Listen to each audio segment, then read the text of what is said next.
I accidentally everything clicked off, but I should have made this a surprise. There you go. All right, all right. We're gonna get back to this that we were just talking about, as it's kind of deep, and I think the cutoff right there was uh we're not finished. We got to wrap up what we're saying here. So nice little summary, right? So some people, like they say, M2 does show from P2. M2 splits really early, making a V38. M2 splits from M329, which is E1B1C. M2 also splits early at P2 from E1B1B. So you're going to have a E1B1B group. You're going to have an E1B1A group. So there's going to be E1B1B, E1B1A, and also there's going to be an E1B1C, which this one, E1B1A2, is actually E1B1C, which is right here, E1B1C. But it moved. Instead of being on E1B1B's block, it moved by that mutation, a new mutation, V38.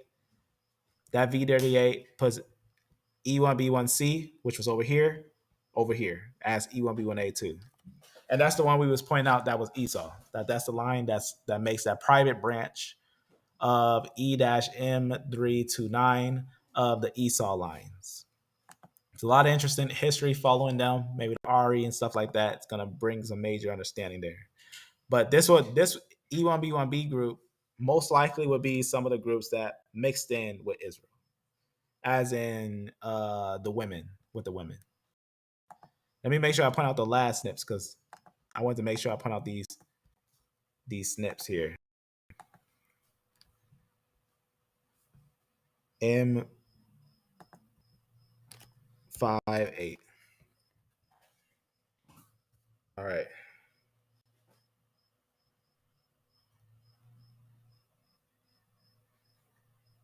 Let me just make sure this thing is loaded up again. All right. And I caught real fast what it was saying. So let me just also it because there's a lot of pinpoint questions that deserve an answer. So we do have, like I said, we have unquestionably ancient Jewish monophylactic group, right? Unquestionably, because I'm saying unquestionable with the historical writings, unquestionable with the way that the study was performed, that the historical writings verify that what we're seeing would be indeed a real true study of what would be considered Jews of Santa Principe, which would be, I think, a great example of who are those Jews. It's just interesting, when we get a look at those historic Jews and their movement, that the women, all the women have those certain L groups, but they do have E groups that, which one is originally the Israelites, right? Which one's the original Israelites, and which one are those that's grafted in, right? Because that's gonna kind of tell the whole story here. I think this. Let me make sure I open up that file here. I think it's this one, and I'll go to it. This one just a touch on evidence of European influence of those groups and everything, and that's when they talk about those FGs, Is, Ps, and some of those Rs in the A groups and whatnot. That's how we know that that's going to be that group.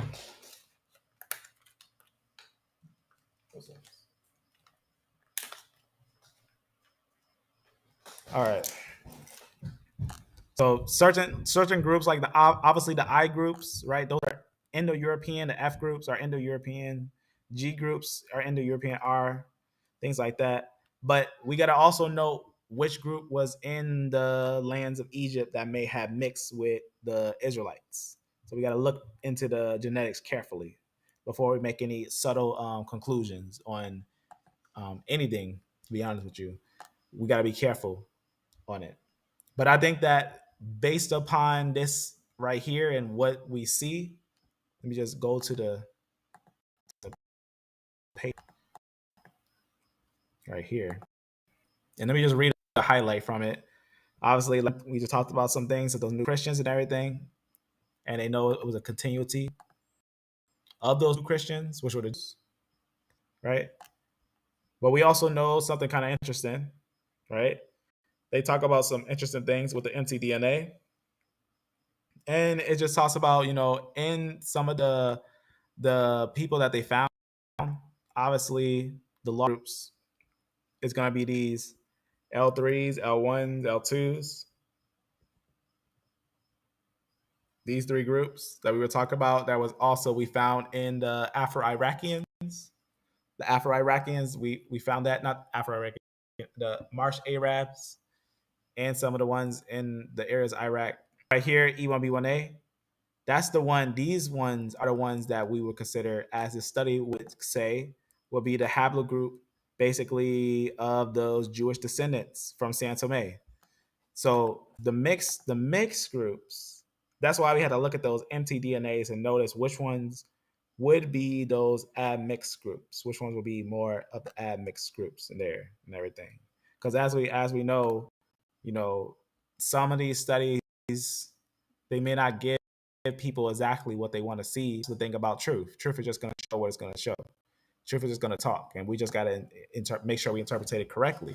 We look at it and we look at the information correctly. So we can't deny this. In this group there's E1B1A, and there's E1B1B, and there's some R groups. But I don't think that R is the original Israelites. I think if they were part of Israel, I think they got mixed in with the group. I don't think that that would be the Israelites. I believe that it had to be this E1B1 group. But there's a lot of opinions if it's E1B1A or E1B1B. If it would be E1B1B or E1B1A, right? And looking at the ancient land, E1B1B has a major presence there, but that is a reason why I don't think they're Israelites, because Israel wasn't large in the ancient Middle East until they wasn't even large in the ancient Middle East. But E1B1B shows itself to be more. I think we have to get pinpoint on E1B1B. Like, for example, here is M81, right? E1B1B has a lot of different branches, right? A lot of different branches. So would only M81 be exactly the Israelites or the Judeans, or would it be more E1B1B groups? Maybe E1B1B itself, right? And some of the splits would be it. Could that be?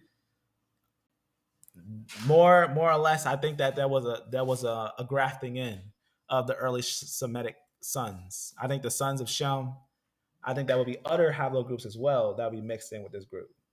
I think it wouldn't just be only these E groups. I think it would be a couple different types of E groups that mix together. And as the nation fell, and they would all have of the same women and stuff, unlike the other nations around, like the great powers of the nations that mixed with their women, the Egyptians, the Hittites, the Assyrians, the Babylonians, they all mixed with their women.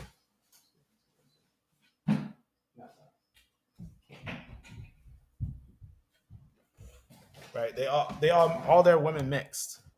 The Middle East had a major group of the higher powers that were mixing together with their women, but then there was this other group that had a different set of women, which were Israel, that came out of Africa, Egypt, that rose up and settled on the African plate for a long time. And that's also what we find in some of the documents. There's documents that document how they look, how the people started basically looked over time. For example, when we have talked about Assyria, we talked about a little bit of how the people look.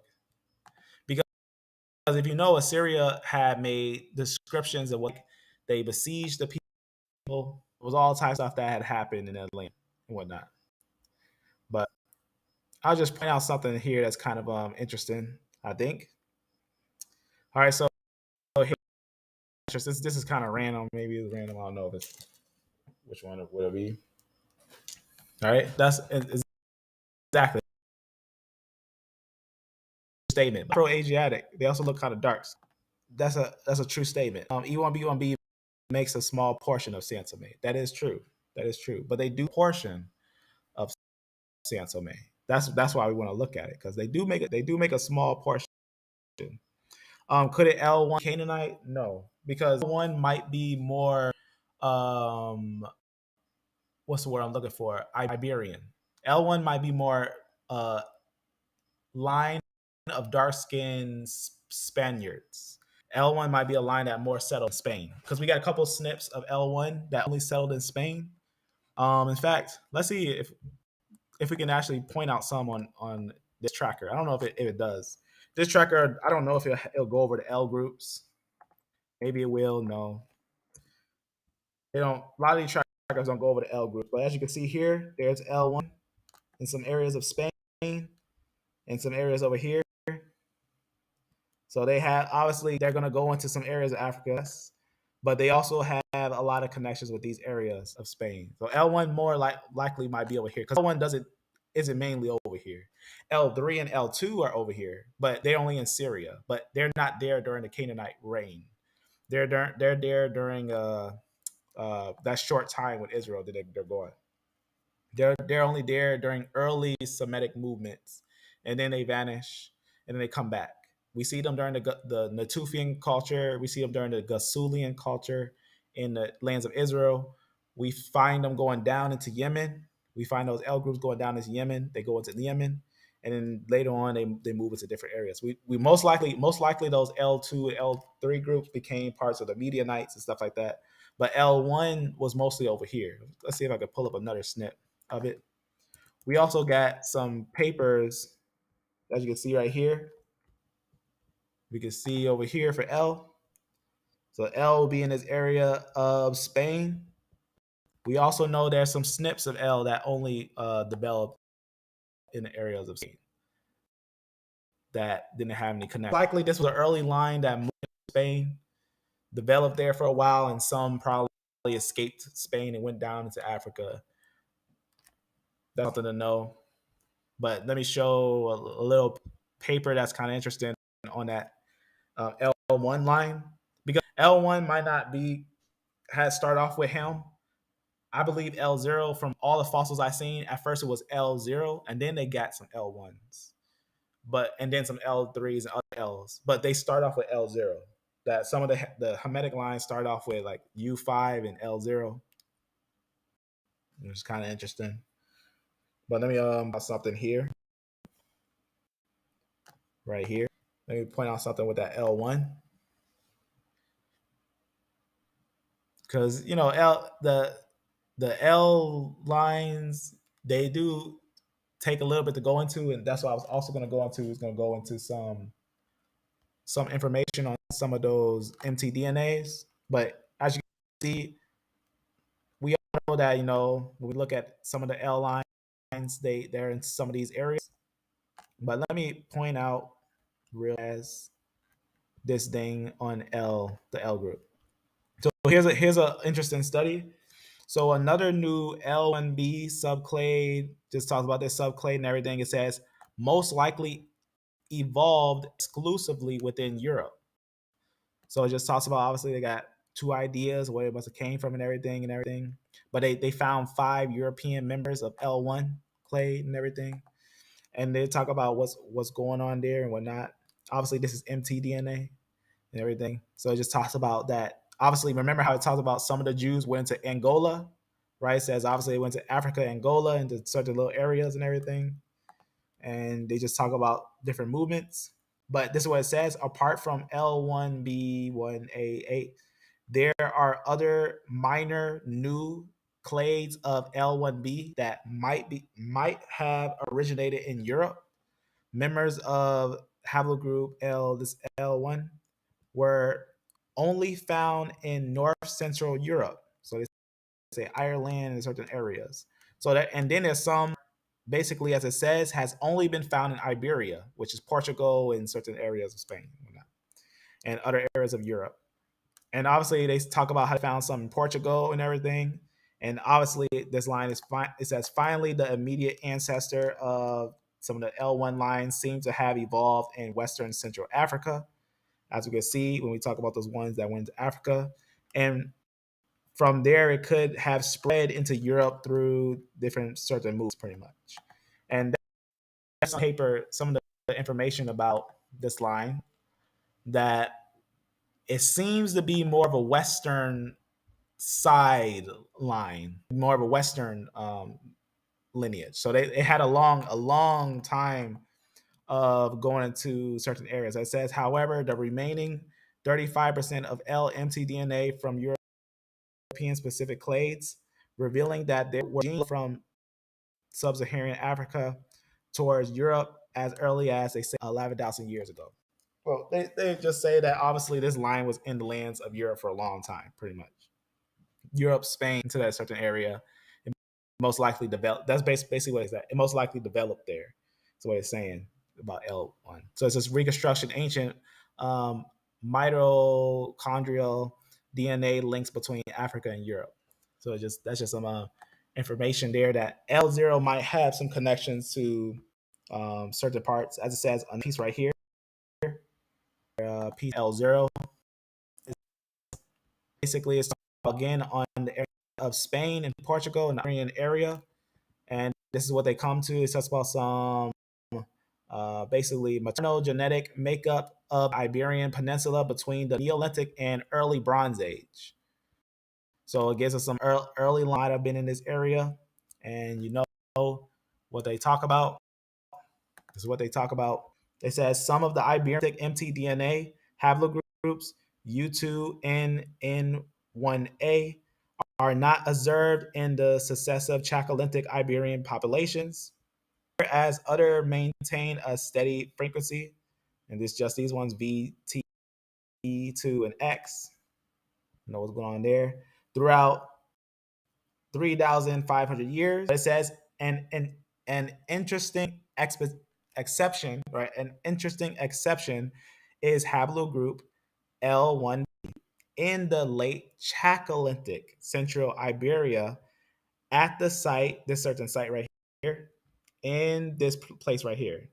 This group is most frequent today and based in areas of West Africa. So today is West Africa, right? But it hints to a connection to Northwest African coast in prehistoric times. So L1 actually might have been in areas of Spain a long time ago. It has some early connections to areas of Spain. As we can see right here, this is going to be from the Neolithic, 5,000 BC to 3,000 BC. And you can see right here in that light pink right there, you can see basically we have some of those on here pretty much. Those light little light right here. They would have some of those that also would be in some of the areas of Iberia that might have been up there for a long time. And that's probably why when they went to Spain, they might have met those L1 groups there. They might have met some of those L1 groups, and that's why I mixed in with some of those groups. Because that lineage actually had a large portion in that area of Spain for a long time. Just to kind of like make that highlight to that's a line that doesn't get a lot of looked at. L1 splits. The actual understanding L1 to L5, that means L2, L3, L4, L5 splits from L0 early on. That L1 is different than like a lot of other groups and whatnot. As you can see right here, a little bit more. Scientists therefore basically just talk about some things in Nubia and everything in the Mesozoic period. It says this is indeed suggested by the presence of L1b and L2 haplogroups, obviously in some of those groups, so they know that they pop up in that area. It also supported by the fact that most modern Sudans or Arabs, right, certain groups and everything carry mtDNA, basically L and everything. So they talk about obviously a lot of Arabs and whatnot, and Yemen has a lot of that line, and they just talk about other things with this. I'm just leave this one alone. This just talks about a couple other interesting things, but this is the one that I was talking about. That I was talking about the split. I'll just summarize it real fast. This is what it says. In reality, the separation of African haplogroup L0. So it actually, when they look at the fossils, L0 shows itself to be African. So it says in reality, the separation of African haplogroup L0, and they say after a long time ago, from a parent non-African, so they'll say non-African, right? Remember we found some of those L1s in the Neolithic and Chaco outside of Africa. It's a long time ago. It's before the biblical narrative. Only non-African haplogroups, L1 to L6, that's L1, L2, L3, L4, L5, L6. So nine haplogroups, L1 to L6, but they do go into Africa later, right? And the subsequent migration of haplogroup L3 into Africa fits nicely into the separation or splits of African Y haplogroups. So remember how he's also talked about the separation of A groups and non-African groups. What's the non-African groups? CT, BT, and CT. They say is non-African on this sheet, and as well as migrations from B to Africa. So you see what's going on there. Basically, what it's saying is that L0 separates from L1 to L6. L0 separates from all those other L groups. So L0 is older, and L0 is separate. Then L1, L2, L3, L4, L5, L6. You can also note that on family tree DNA. If you go to family tree DNA, or a lot of different sites, but remember, family tree DNA is using a normal chart, rooted chart. But if you go to family tree DNA and you go to mtDNA, right here, the community, you'll notice something interesting on mtDNA if you go to the root, right?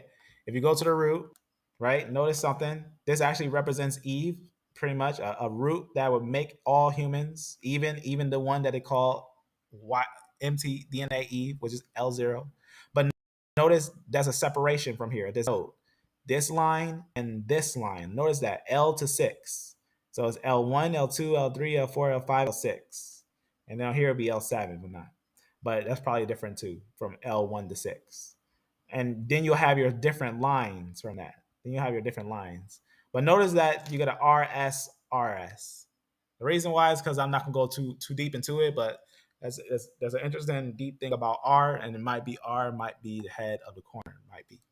But there's a separation from L0, from L1 to L3, L2, L4, L5, right? All those things. Because if you notice something with the Israelites, they actually don't have a lot. A lot of times they don't have a large L0. That doesn't mean they won't get an L0, right? Remember, we're talking about a group that was sent into Africa and went through many colonizations, bunched together and forced to be in one place with peoples that seem to be very similar to themselves. So that's very important, right? But let me point this out real fast. Let it load up.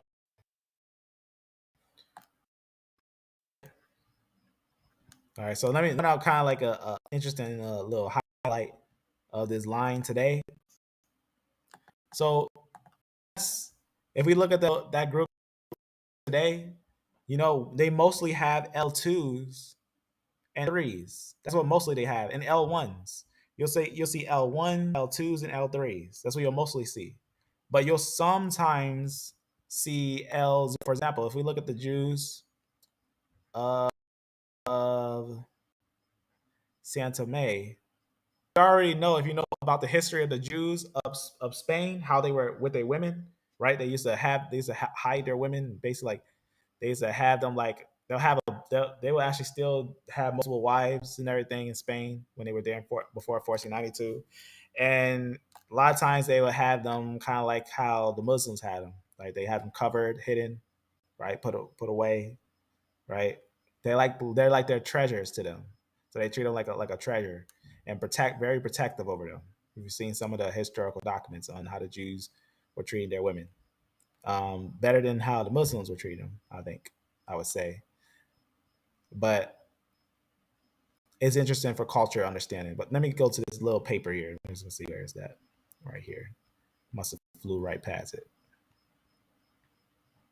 All right, here it is. Okay, so notice on here, notice the L0. L0 is right here, so it's small. L0 is actually small here, but that's just something that happened. They must have mixed with some of them. But the larger group of them is L1, L2, and L3, and a little bit of L4 right there. But that's what they mostly have. It's these major three groups: L1, L2, and L3 right here. Is that what you usually find that group? Is these certain L lines right here? Is these the ones that actually started off in upper areas and moved into areas of Africa a little later, and they started to mingle with these groups for a while. And these, like I said, certain women makes the groups one. You'll start to see certain nations as they mix with different women. Look at the Amorites, right? Look at the Amorites. The Amorites, they mix with certain groups, and they consider themselves one with Mesopotamia. And almost all the people of Mesopotamia, almost all the groups of Mesopotamia, were this mingled group. That was like a group that was just a mingled group of the north. But that was a rare group of that land. That's why I went to this paper. Let's go over here and talk about some things real fast, or some cranial things, some interesting things that they say about the Jews. Here's an interesting article. This one I don't. This one's kind of like late. This is like after the Jews from the land. This is like even right here. It'll say like dating from 800. Jewish article prevail. It says which furnished many specimen of black figured Greek pottery, pointing to 500 to 400. Right? Why is this interesting? This is kind of interesting. Right? It just talks about some things. Right? The movement from lower to upper Egypt appears to have been greatly accelerated about the time of the 18th dynasty. Coming right to the time of the how you say the time of the Israelites, which is about, as I said, 18 to 21st dynasty. Right? Again, some interesting things that happened there. But let me read you something from here. Remember, I talked about some things of Abyssinia and stuff. It says the fact that a modern population from the north of Abyssinia stands between the two ancient Egyptian groups is interesting, but far more evident would obviously be required to basically just talk about some of the relationship. Here I'll just jump down to the relationship. If you already know about Lachish, right? Where's Lachish? Right? You've probably already heard about the Lachish inscription, right? That happened in Assyria, right? Assyria had did that, but this was interesting about some things. The relationship of Lachish series may now be considered. All its closest connections are with series of lower Egyptian type. Now hold on. Well, do you understand what it's saying here? It's saying that throughout the time of the dynasty to the 21st dynasty, or pretty much the lands of Lachish, they say that they look like Egyptians, right? And if you've seen some of the studies that people be having nowadays, like for example, Answers in Genesis, Dr. Nathan Jensen had pointed out that some of the Egyptians had E1B1A. And notice that it said in Linkish, or Linkish, in the lands of Israel, pretty much, right? I could probably even just put it right here. We don't really need it on this, but maybe nice to have for a mental note. You know that we're talking about history that all connects, even genetically, right? And I'm going to show you some evidence of what they're saying about the people of the land and what they look like. As I had talked about before, that they had mentioned that the women were, how they say, Negroid, right? That's just something that's true. I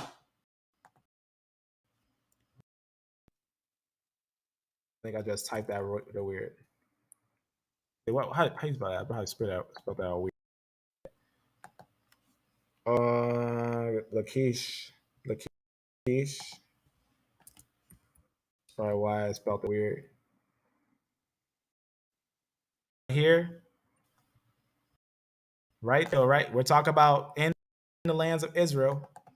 So that's what they're talking about, the lands of Israel, real fast. So back over here. So watch what it says. The relationship of the Lachish series may now be considered. All of its closest connections are with series of the lower Egyptian type. So it's letting you know what they look like the lower Egyptian type. And these are close enough to suggest that the population in Palestinian town was entirely and almost completely of Egyptian origin. Wait. Are they saying the Israelites? Because look, we're talking about the Israelite time frame. They say the Israelites in that time, their skeletons look like Egyptians. Watch what it says here. In fact, let's go to Dr. Nathan Jensen for a reference of this. And I'm going to show you something what happens when you rush in genetics, because Jensen is R is Shemites. I'm R. I don't think I'm a Shemite. I may sound like it or may like it, but I don't think so. I think that I'm just a biased observer. But let me go to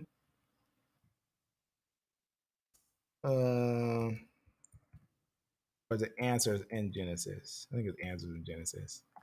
Yeah. Let me show you something real fast. A video. Don't let it slip your eye because it was sloppy work. But let me show you what's important about it. And I say that in love because I think truth is important. But I don't know how Jensen came to this understanding in Egypt, or if he just I don't know how he ended up trying to misline Egyptian based upon their not even BC time frame. I mean, when I say BC time frame, 1000 BC, right? They're not even there. He says that they only exist 700 BC, which is kind of interesting. But let me point out something here. What I mean here, why I'm let me just point out. Let me just point it out. All right, I gotta go to the part here. My timestamps might be on here because I had a lot to say. Yes. All right. Next, let me point out something.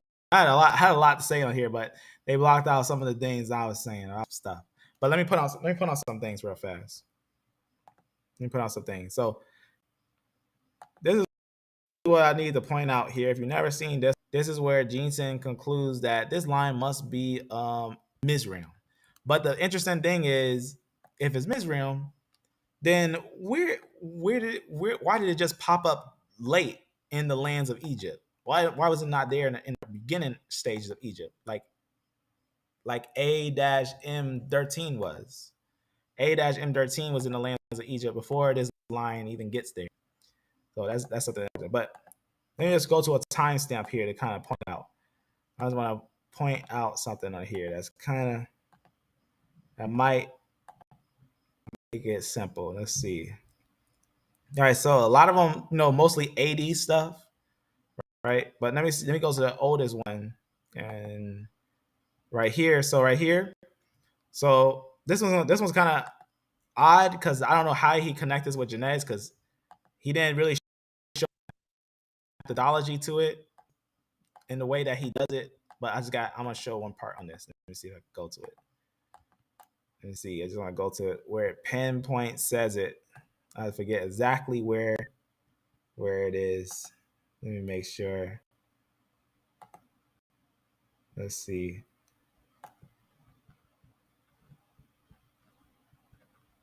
Take my time real fast to look in it.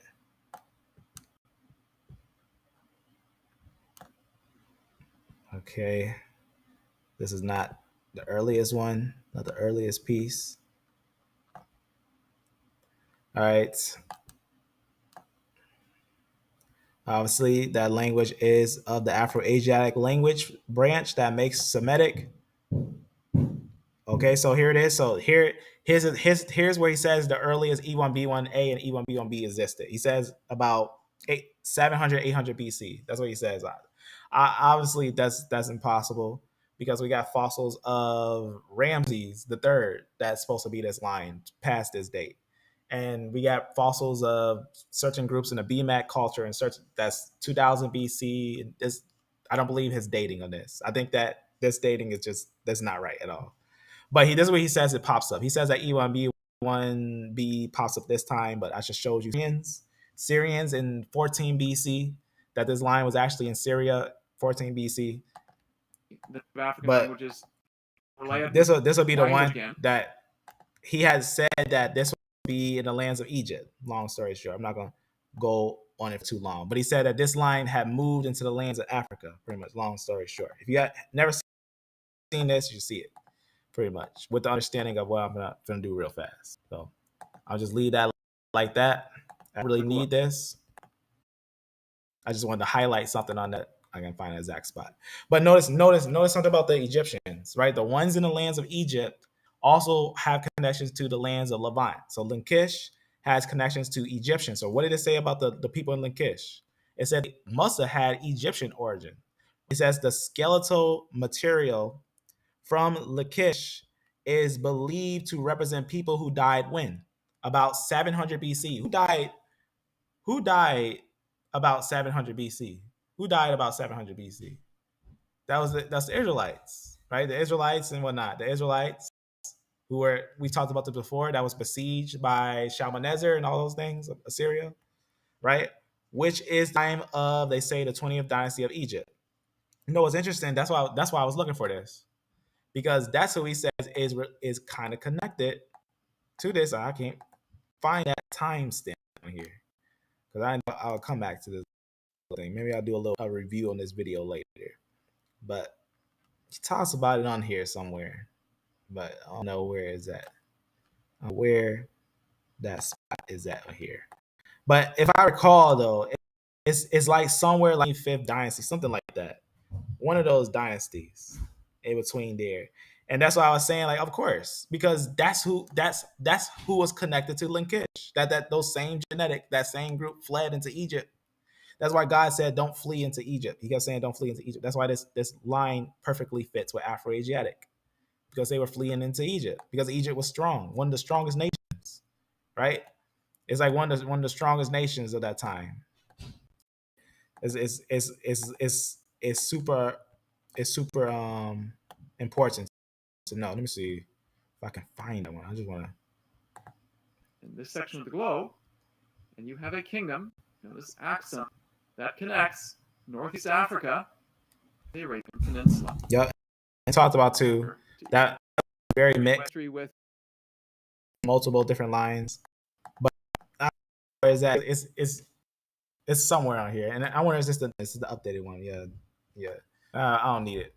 Let's go back over here. So that's the I'll point out that because the ones in Lachish are related to some of the ones in Egypt, right? It says the series shows closest resemblance, however, not to the 26th and the 30th dynasties. That's why I wanted to show that in the 25th dynasty, he said that they're closely related, which is also closely related to Ramses III, right?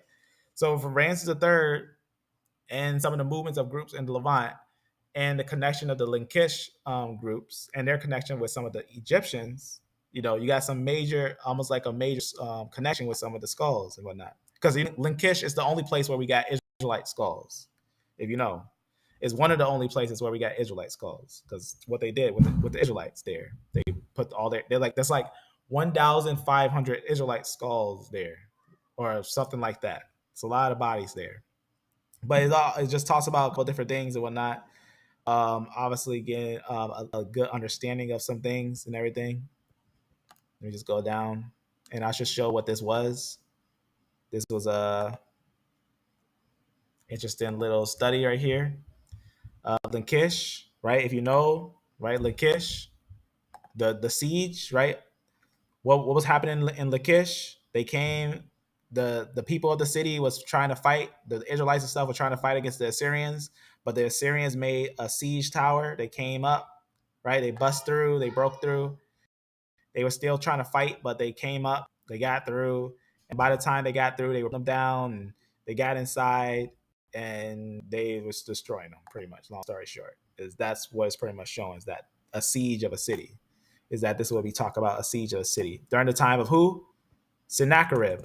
So Sennacherib of Assyria, king of Assyria, attacking when? During whose time? Judah, right? The time of Judah and Hezekiah, right? We're talking real sources, real information, right? Just going to talk about some real things that's biblically centered.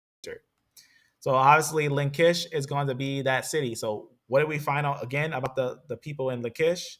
That they were like Egyptians. So very important that we actually have evidence of those groups being like darker groups in a way, but also like Egyptians.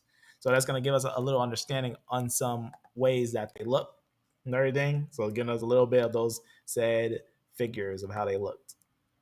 All right, they say black. But let's get a little more into some more information on some of those things. Check out this one. Here's a little bit more finds of those groups. All right, just gonna give us some interesting prehistoric information. Historic. How you say that? But let's talk a little bit about what's going on here. Okay, just this is gonna give a little interesting understanding within the Mediterranean subsamples. Right, just talk about a couple different things, certain groups around and everything. It says the latter uh, indicate that of all the Mediterranean groups represented, here we go with the Linkish. Linkish ma- maintains Egyptian and Phoenician affinity. So it's letting you know the Linkish, the Israelites in the lands of Lachish seem closer to Egyptians and said Phoenicians. With they say European and North African affinities, right? Very, very important. Why European, North African, right? That's why I was looking at that monoflactic family. Look at that monoflactic family. It might have been those males mixing with those females, and that's why we're going to continue to talk about that. The females were the ones also they found were those ones of North African affinities. So they say of North African affinities. So you can see what's going on there. So getting a little bit of that. This one goes a little bit more into it of the people of Lachish, looking at also the dental, their teeth and everything, looking at the ones that they were there. Remember, I told you it was like 15,000 Israelites there, but it's the bones because of what Syria did to them. But this is the real some of the real studies of those groups and everything. But it's giving us a good understanding that we should find close connections with the obviously the Egyptians. Remember we talked about the Nubians and stuff like that. Get a little understanding of some of those things of what's going on there and whatnot in these things. Obviously, they're going to be looking at again the Iron Age, some of the Bronze Age samples and everything of Lachish and everything. Ancient Palestine, they'll say and whatnot, and they just go over some things. I'll just point out something here. See right here. If it's something here, this is just something where it says second because of the dental traits were examined using a standardized system. Data in both samples were compared with Southern European and Northern African samples to estimate the biological affinity within the Mediterranean area. And just go and talk about some things. This one I'm gonna skip over. It looks like argue that 80 years about identity of established was that. I'm gonna go over this one. Just what's that one? Let me just go right here. This one just goes on of some more information. Remember in the lands of Israel, right? I'm just gonna jump down to see if there's a highlight here that I want to point out. Okay, so this one I'll just leave this one alone because this one just some more stuff. It just talks about these findings led support to one of many competing theories identifying the ancient Lachish people while providing an increased understanding of Bronze Age and Iron Age transitions in the Levant, which is often considered one of the most intriguing and obviously vital periods of the Middle East or Near East. But as you can see yourself what they look like. Right, you can see those Israelites that's being taken by the Assyrians. So getting a good understanding and everything. But other like here, right here, I was just talking about before. So again, that genes and one about connections with genetic connections with Nubians and stuff like that, different movements into certain lands and everything. It's kind of a interesting outlook, I think. But here's what it says of some of the studies.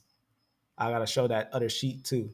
He concluded that the collection was largely heterogeneous, right? So looking at some of those skulls of those people in Lachish, right? He concluded that the collection was largely heterogeneous, having close affinity to North African, Egyptian, and Nubian groups, thus claiming the Linkish collection to have a Egypto-Nubian presence. Dude, you see what's going on here? It's saying the Israelites look like Egyptian and Nubians. That's what it's saying there. It's saying the ones that we found in Lachish that was attacked by the Assyrians looks like Egyptians and Nubians, right? And if you look at those E1 groups, they look like Egyptians and Nubians. It says right here, it just talks about a couple more studies. Find Lachish studies from Egyptian collections. They did not elaborate on the Linkish collection, as main analyst was focused on Egyptian, but determined that the cranial differences differed significantly from an Egyptian type. You see what's going on there? So you can see what they're saying there. It's like, oh, these groups, these Israelites, obviously, right, having some differences being where they are, right, because they're going to be one monophylactic family, one group that's going to be developing into what they would be. Let me just read you an interesting highlight from one of the studies.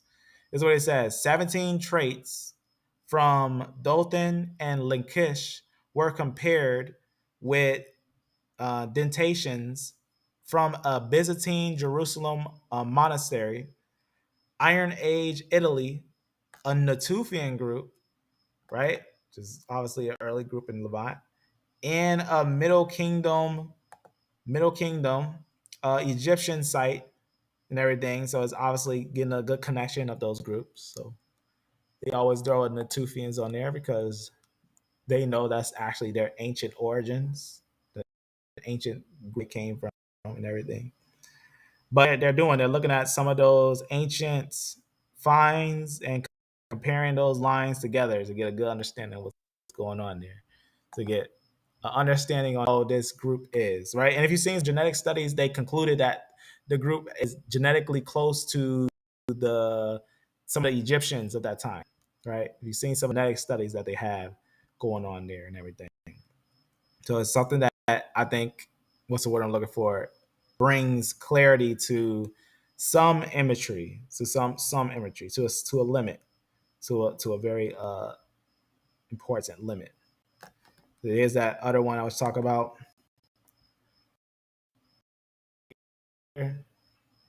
Paper of what I was just reading from.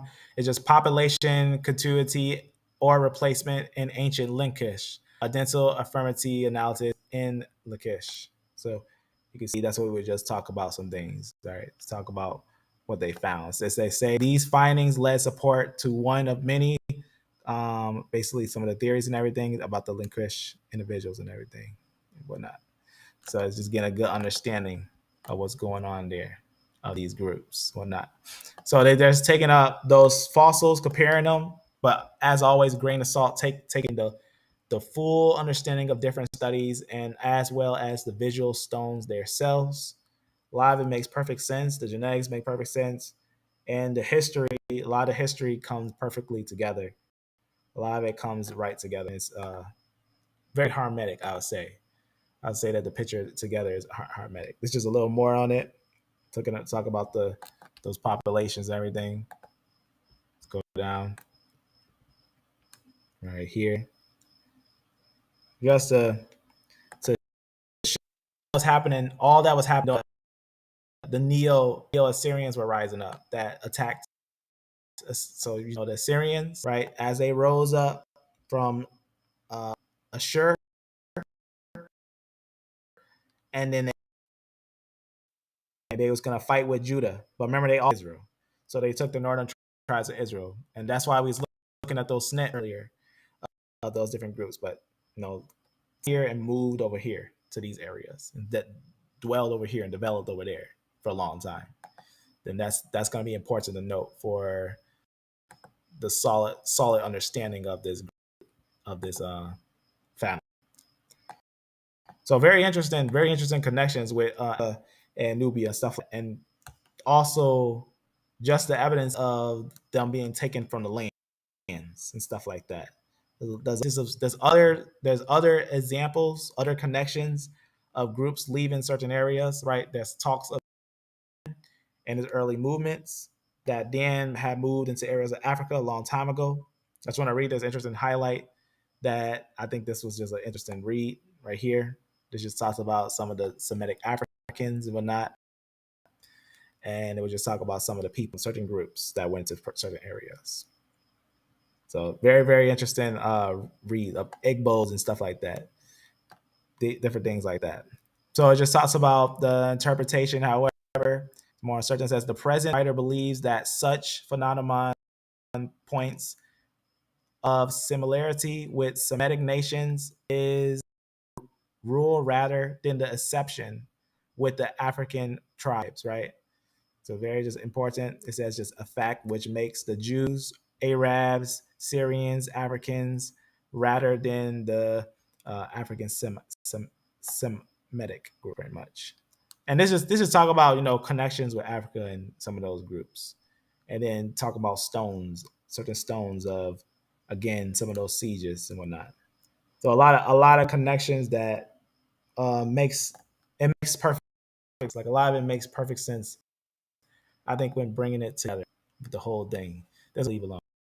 All right, that one that during this time, he said that most of the Israelites were under down paths, which we know that's where most of them were, down in Egypt. So that's just some things that I think are important to consider. Those are just some things, not all the things, but those are some things that are important to consider when looking at some of these lines.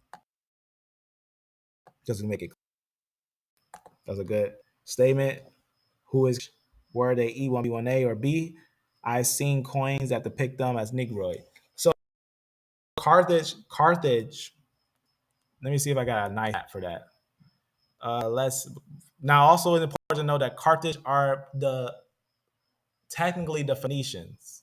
So the Carthaginians were be the Phoenicians. They moved later on to be over here, these lower areas, and installed this Carthage pretty much.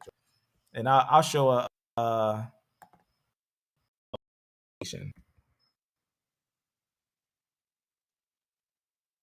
probably spelled that all wrong. It does a spell check. Phoenician. No, I need something to show me the spell Phoenician. Otherwise, I'll point out here. I spelled that all crazy. Point out here what are Phoenicians real fast. You just go to something here on a playlist. And genetic, there hasn't been a lot of studies on the pinpoint Carthaginian on their Y chromosome, but there may be something to look at to kind of get into what they may be. Let me just go to one here where I have that right here. So here's Phoenicians. The Phoenicians, as we know, they were right here. I'll just skip ahead so you can see what they look like. Right here, so Tyre and Sidon and everything, the Phoenicians will be over here. But then a little later, after everything goes through its little calamities and everything, all of a sudden, all the Phoenicians make a major movement and they move all across right here. They start selling here. So it's kind of hard to determine which one would be of the groups of Carthage because, again, we got to know who the Phoenicians are. The Phoenicians are just a mixed mingle group. So the Carthaginians are a mixed mingle group, but they do have a major mtDNA of U5. So that's one thing to note is that for some reason, Tyre and Sidon had the Canaanites and Phoenicians in the mtDNA, they usually mix with a group called U5. So for some reason, they had mixed in a group with U5. That's also what we found in some of the Carthaginians. Just to show an example, maybe I'll find one. I don't know if I find it. Yeah, let's see if I can find it. Phoenician.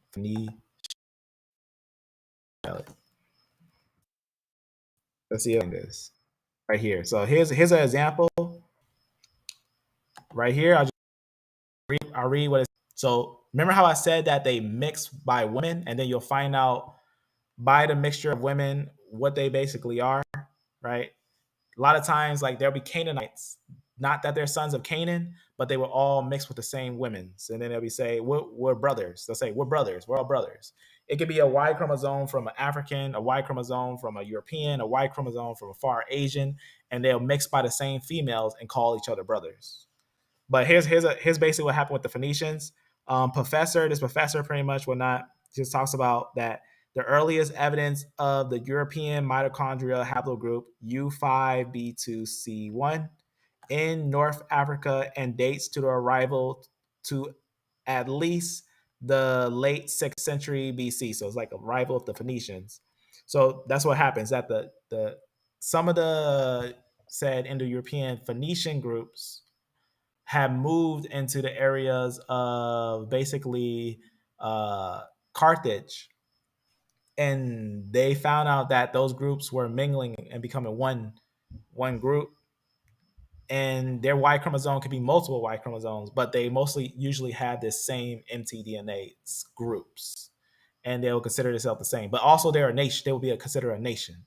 So not all of them will be related in Carthage, but we did find that a lot of Canaanites and Phoenicians, for some reason, had that U5 lineage, and they'll have a lot of that line. And they'll talk about it as well here, a couple of different places where they talk about it, where it says the results not only provides the first ancient DNA evidence of Phoenician individuals, but the earliest evidence of European mitochondria U5 whatnot in North Africa whatnot. And it just goes on some other remains and everything, some other finds that they found in different areas. They know it's a European because other ancient finds whatnot that they compare it with, and they compare it with other lines and whatnot that it would be a line that would be settled in the Caucasus. But early on, it says this. It says the paper then points out that it is unlikely that the subject of the study was direct descendant from colonizers from Lebanon. Now that one, again, looking at the people in Lebanon, we can find U5 there in the areas of Lebanon and the lands of Tyre. I have pointed out this before that we found this not just any SNP, but we found exactly this one, U5B SNP. As it says, they'll say this. They'll say has not been identified in modern Lebanese samples or ancient Neolithic pre-pottery Neolithic B remains in Lot. Why? Because they were the Sea Peoples. They came in as the Sea Peoples, and that's something that's important to know too. This group, we just pointed out, to bring the whole things together.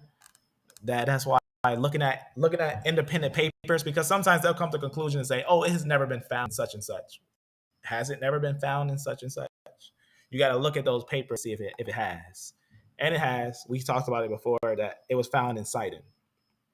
U5B. Let me see if I can go to it real fast on here. Otherwise, I'll just scroll on it. And it was from pretty much invaders from the north, pretty much going and taking the lands of the Levant and everything. Let me see if I can point it out. I'll point out. Just let it load. So basically, what happened was people invasion. Some of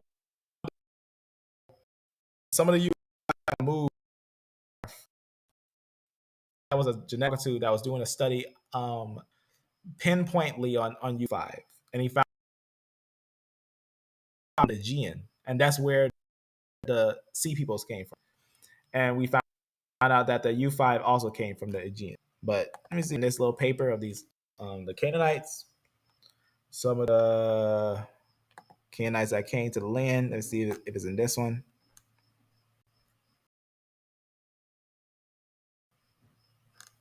Let's see, you can find it. Not this one, because these was the earlier ones. It would be actually on a different sheet, I think. Yes.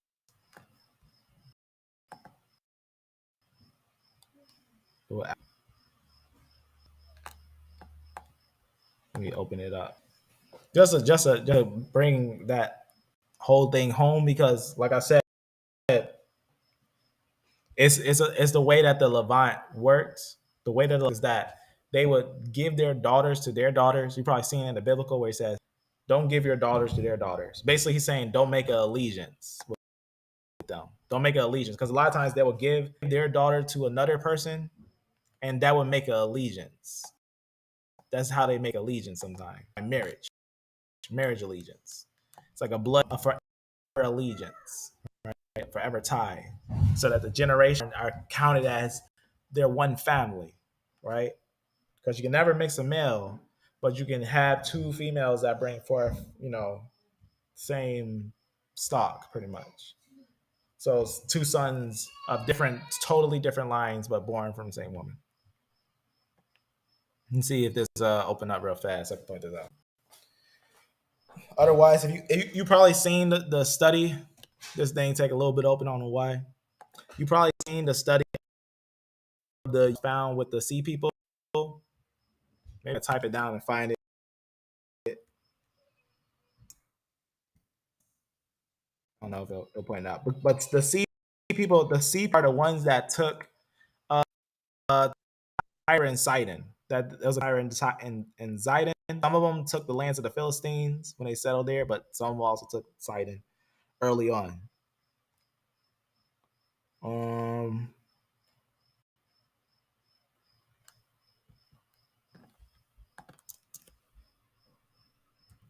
see if I could just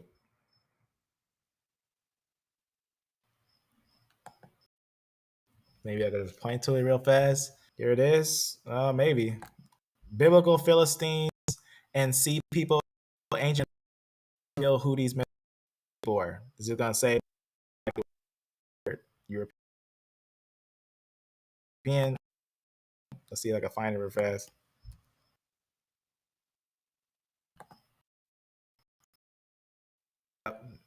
Um, it talks about it. It continues. There is not much known of the biblical account regarding the origin of the Philistines, except an interpretation that has right Crete, right, is connected to Crete, right? That's like proto-Roman stuff. This theory again is in line with our findings that points to Southern European source and everything, and it just says again the mixture of Southern European, the Philistine and whatnot. That's because that U5 and a couple different lines that was mixed in this group right here, the original Philistines and whatnot, that group that was there, Indo-European. But it's a pinpoint. It's not just Indo-European. It's a pinpoint Indo-European lines. That U5 comes there new. That there's U3s there and there's other U groups, but U5 is the new one that comes in that settles in that land. Let's see if this will point it out. All right, because the again the seal was a mix with all types of lines. You got E's, R's, all types of groups. J's, look, there's a J right there, and whatnot, and you got all these different groups there that come there. But this one, I gotta think about where is that with where we go with that U5 and stuff. We did a video on it and talk about it and everything of all these different groups that goes there. In fact, I think I remember where that's at, but this thing is not loading. Go to it real fast. It's actually on a note where we had talked about the limba, right? Why is that important? The limba, because a lot of people are saying the limba are Jews. Some of the limba are Jews, but more the vinda are Jews than the limba and rimba. But the ones that again that group mix with the women, they mix with the women of the Jews. They mix with the Jewish women, and that's what is important about it, about the limba. And they also have some of the Jewish men. But let me see, where is that?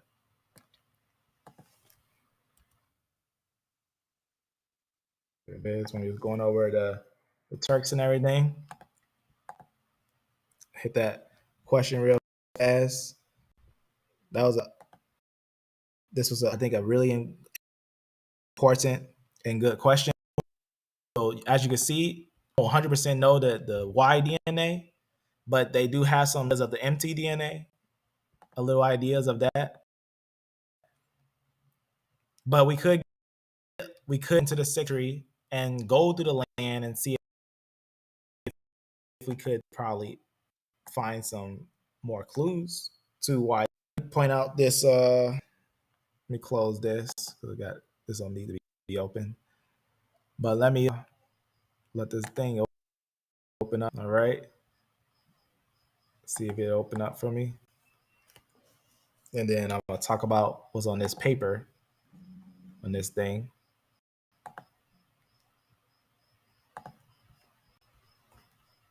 Otherwise, it's not loading, so everything looks all right, but I don't know why it's not loading.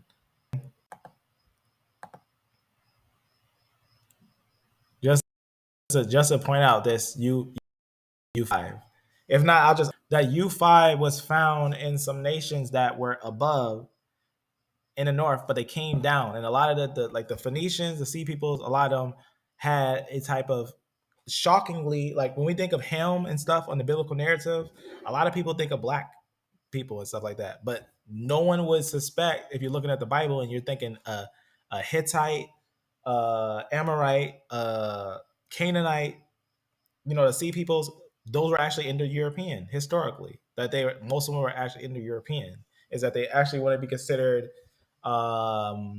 your what today they call African. Today they wouldn't be considered what today they call African. Rather they would be Indo-European. And that the name, the reason why some were called Canaans, reason why some was called Hittite is not because they were bloodline Hittites, but because they actually would be the proto groups of those. Right by the time of Israel, you shouldn't expect that any of those nations are named after their same name with the same nation there because of all the invasions that happened in the Levant by the time the Israelites get there. By the Iron Age, Israel has been struck with so many invasions throughout the Bronze Age that almost every nation is a neo nation. Almost every single nation. There's like no nation there that's an original nation that was there. Not Syria, not the Hittites, not the Canaanites, not even the Egyptians. They're not the original Egyptians. There's a lot of replacement in that time that happens, right? We know that the Hittites are Indo-European. We know the Egyptians have a major R line that replaces down there. We know the Canaanites are going to be a lot of those Indo-European invasions that happen there. We know the Assyrians are mainly a mixed group of the Iranian groups that come down. Obviously, Mesopotamia is being taken over by other groups. And that's what's important. I don't know why this thing isn't open. I don't know why it ain't open. But I was going to show that with the U5. That if you've seen that before, we went over that with U5, where it came from and why it went to some Carthaginians. And even though that line is not native to Africa, went down there during the Carthaginian time, found in a Carthaginian, a royal Carthaginian.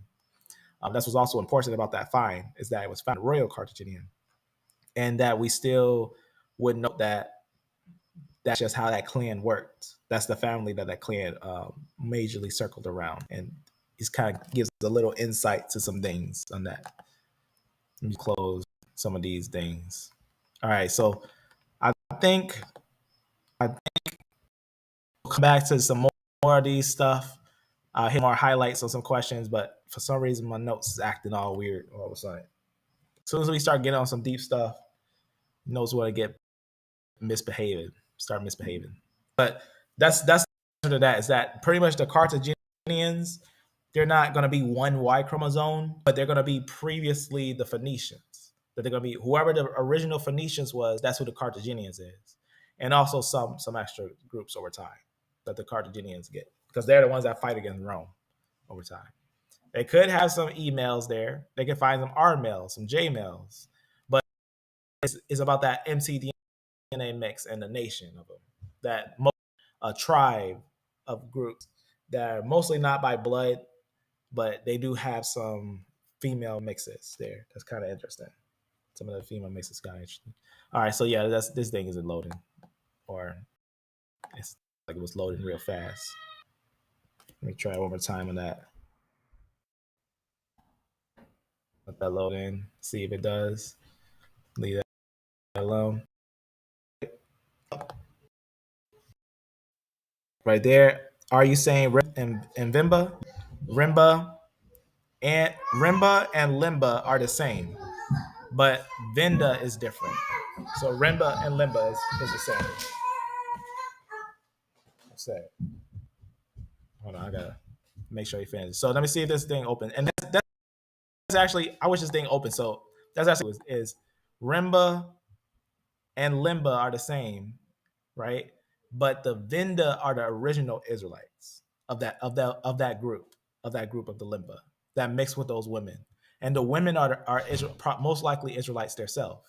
That's probably why they got into the Israelite culture, because the women were Israelites.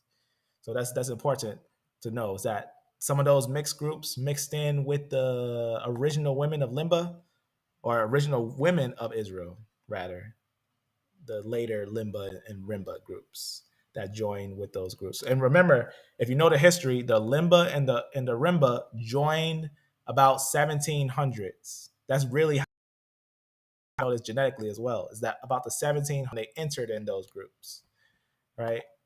And but the older groups, about the 1200s, was the Rimba groups, that they were there before, coming from somewhere else. But I don't know why this note ain't open. I was getting some deep. These were Israelites in some instance. So now that is kind of true. The Phoenicians themselves are not Israelites, but when the Israelites, about the time of, I'll say, David, Solomon, some of the Israelites had mixed with the Phoenicians. Yes, like for example, let me think about how that scripture goes. There was a man of Tyre who actually had who mixed with an Israelite woman, Israelitis. I don't know if I can find it. Let's see.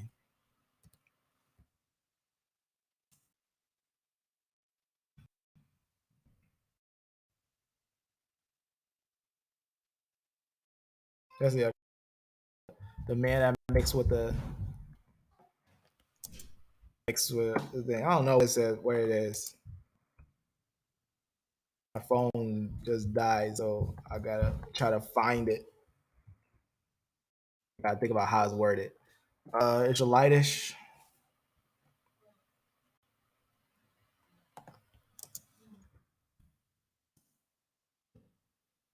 Israelitish woman of Dan.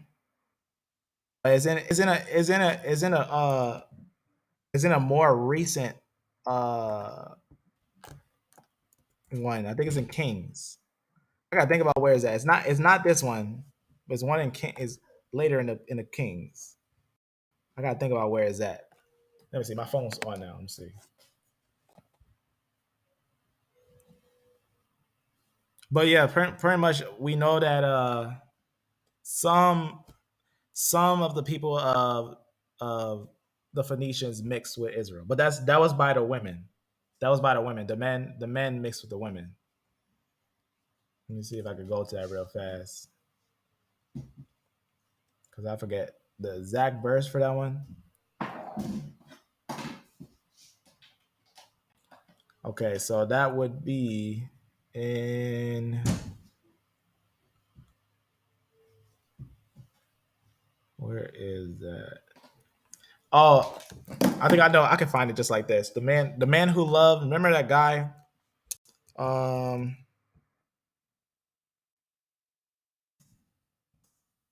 right. He loved David. Right. He really cared for David. I can't. I gotta think about, where is that? What is that? What's that verse? Let me see if I can find it real fast on my phone. I'll point it out. I'm thinking I can find it real fast.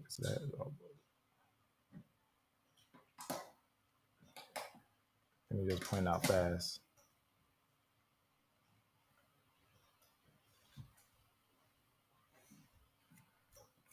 Yeah, looks like,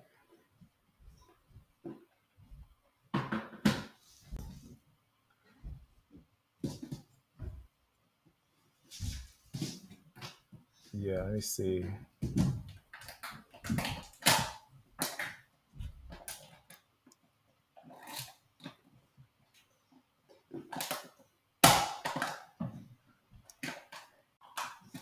Yeah, I'm trying to see where this one is. I got look on. online real fast. Let me see if I can find this exact one. But you probably seen it. I don't know exactly how it's worded, so I gotta look at how it's worded. It was a man that he loved David, right? He loved David, and he was a man of Tyre, and he was born of an Israelitess woman.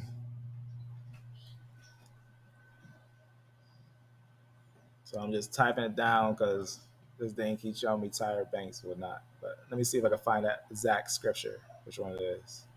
It was right.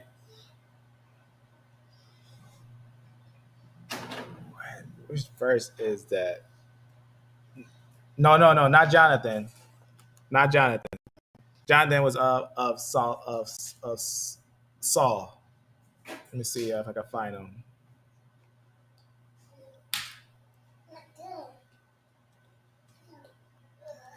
He was of Tyre. He was of Tyre.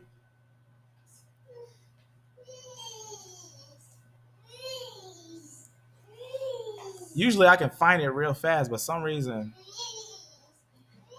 I can't find this one. Let me see. He was a widow, son of. Is it this one? Let me see if it's this one.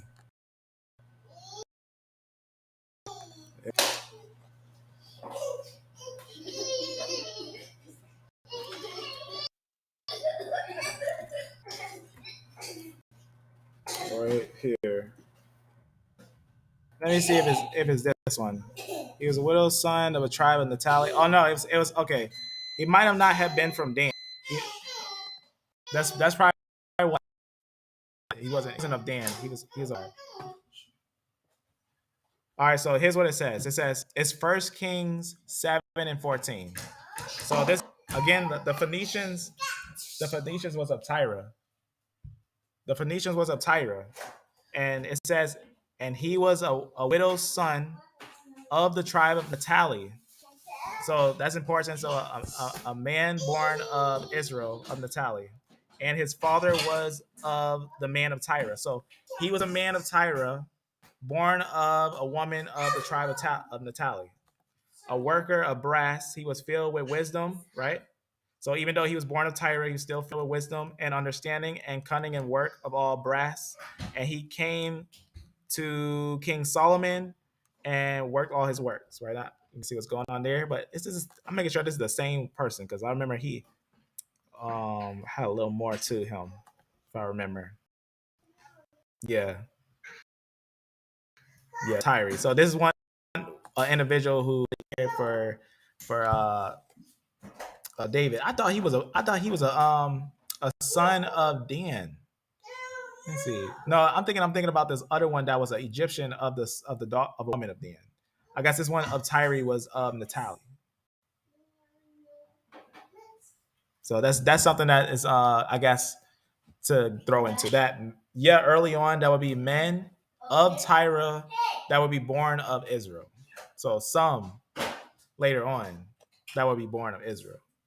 But that was a rare thing because at that time it would be like throwing away your heritage in a way. But still a blessing to the individual.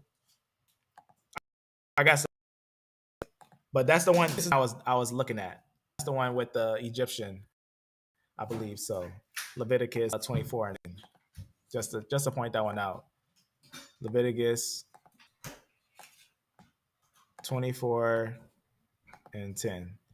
This is the one I was at too. So right here it says the son of an Israelitish woman whose father was an Egyptian. Again, another one, a man of Egypt. Other one was a man of Tyre with a woman of Israel. So of the Israelitish woman, the Egyptian man, right? So that's something that's the one I was looking at before. But this one is of a woman of Naphtali.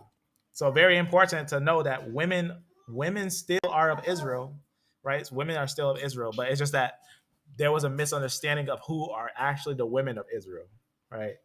The Unfortunately, the Ashkenazi group is proving that their women are actually a recent mixture. They'll say a recent Indo-European mixture, but the ancient Israelites, I believe, like I'm saying on here, this is them. that this will be them on the monophylactic family. That they will be those L1, L2, L3 groups, L4 probably. That they will be those groups in the hidden secret. But I think L2 and L3 show the most relevance to it. But L1 may be of those Jews of uh, Spain. They may be some Spain. But that's what I wanted to do. I wanted to just point out some of these guys on here. Here, you hear the boys up. Here, I'll go to L2. Maybe this will show some highlights on L2. Here's L2. You can see L2 in some of these areas, right? Those are mtDNAs that I believe the Israelite women and everything. So obviously in these areas, L3. Look at that. Look at that massive one. Look at L3. Look at that. Like a lot of people don't think about this. Look at that. A lot of people don't think about this when they think about L3. You ever think about that with some of these lines? This mtDNA. Let's go to L3. Right? A little smaller, but you see some in Arabia, right? You got some in the lands of Egypt, Arabia. But again, looking at that whole family is massive. You could look at some C to A. Hey. This one as well, or just going back to the whole picture. So you can see. So you can get a good understanding of this L3 lineage, that this line would be massive. It'd be a line that would actually have some connections to a lot of these lines. In fact, I had added a new thing. You hear the little kids in the background. Take those serious. I'm gonna point out something real fair. Otherwise, that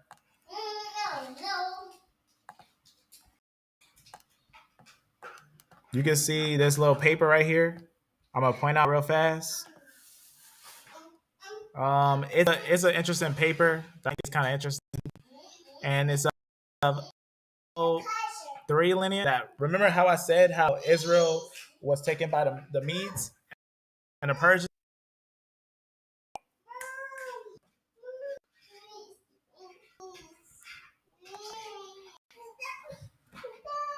All right, all right. So let me just point this out because I gotta end this real fast because it's getting doing too much over here. But let me point something out here. So you can see right here. This is gonna be a paper of lines for C's. I'll even point out where this is at. Notice these. Obviously, these are gonna be Asian groups, but look at this mtDNA over here, L3. And if you notice, it's in the area of Mongols and stuff, whatnot. Let me point this out real fast. Why I could do this without losing my mind.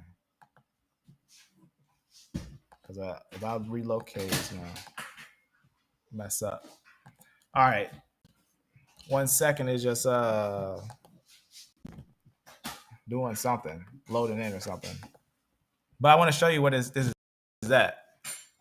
And this find is about, if I recall, somewhere BC, something like that. I don't know exactly when, some type of BC time frame, right there. So about the fall of Israel, I would say, about the time of the fall of Israel.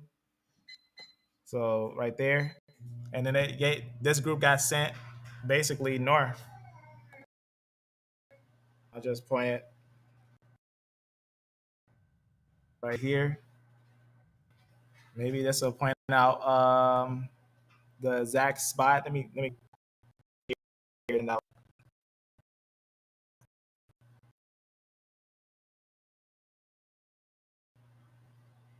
to the place, the pinpoints, if I can. All right.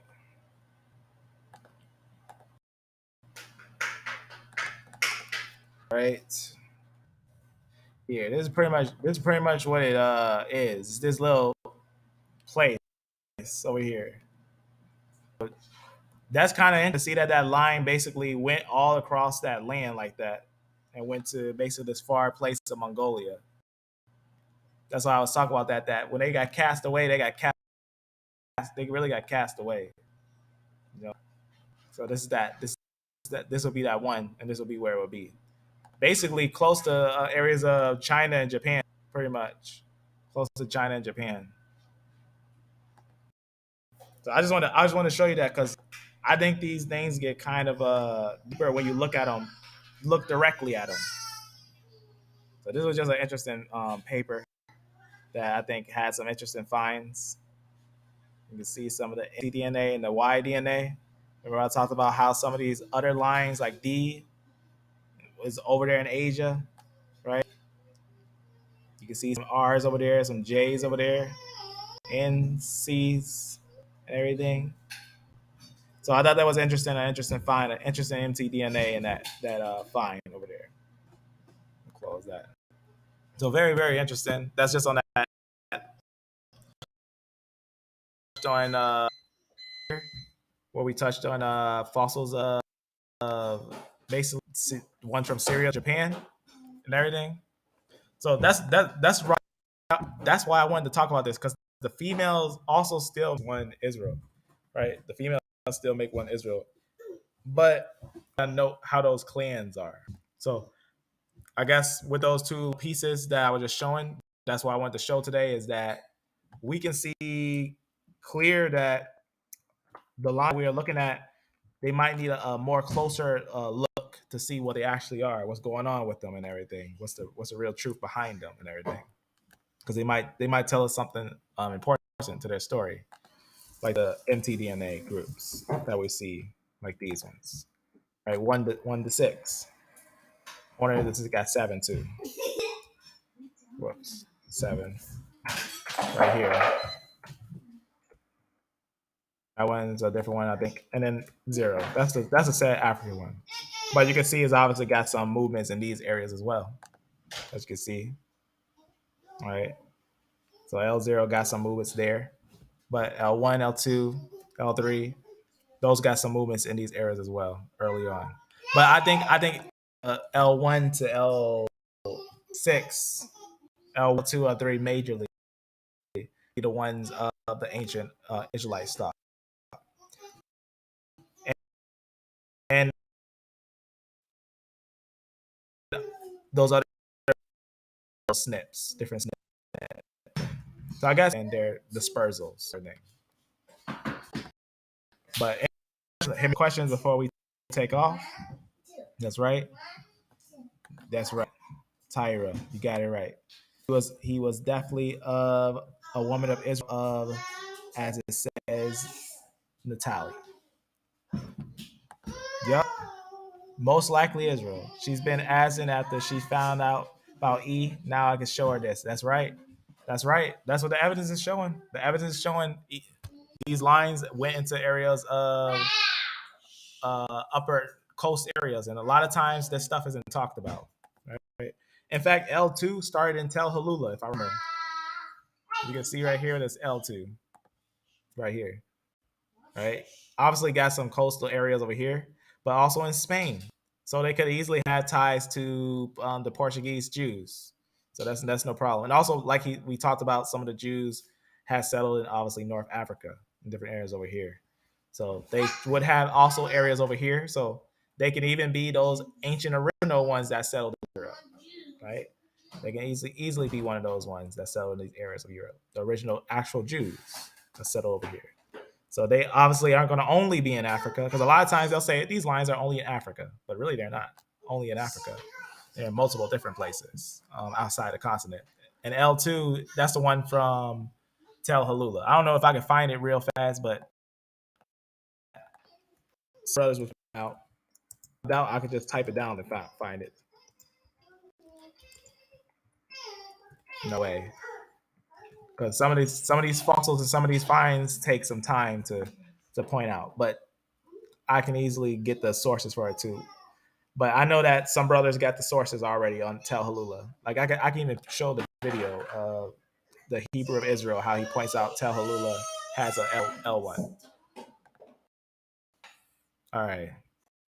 Let's see real fast. And that's right. And that's why the L1, L2, L3 most likely are going to be the ones that are the females of Israel. Right. What's this? Can you do more snips of Judah? Yeah, let's look a little more. Let's look a more deeper into that snip because I want to go a little more deeper into the snip. All right, let's go a little more into this snip. Now you see this M191. Let me point out a little more to it real fast. So to YDNA and M191, and let's also go to it here so we can get understanding. Find it. M191. All right, so right there, we're gonna click it. And here's a total picture of that M191. This will be like some ideas of where it's at. And remember how we talked about where they were sent? There they are. Over here, they will definitely be sent around these areas in Arabia. Now, what's interesting, again, we know that this line would have some connections to Africa, as we have mentioned before, the Jews being sent into the areas here and also across in America. So that's going to be important to know about this line is that it would have connections to Arabia, also being sent into areas of Africa, as we have seen, especially in the areas of São Tomé and Príncipe, right over here, and as well as Angola, which is over here. That's going to be as well as other places around Africa, as well as Abyssinia, as many Jews went into Abyssinia. So that's going to be very, very important for this one. But let's get a little more into the snip of it. Close there. Let's get a little snip. So if we go a little more into that detailed family of the Jews, we can break down those snips a little more closer. That's what we're going to do real fast. Let me just use my search tool here. M191. All right, so right here. All right, so let's get a little more into it. So, like I said, so note M191. I'm just going to copy some of these pieces right here. This is just some more snips of it, but let's see if we can get a little more into the snip of it. Let's just try to look a little into it. This just gets us deeper. This just gets us deeper into here.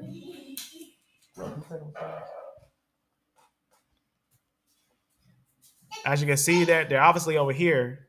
We're gonna have some connections over here, but let's get a little more mutation to see if we can find something a little in it.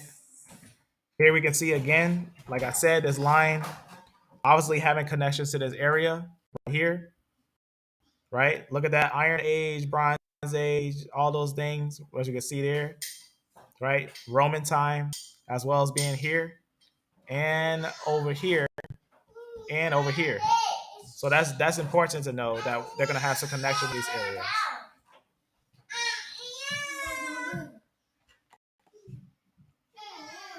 All right, so see some other snips.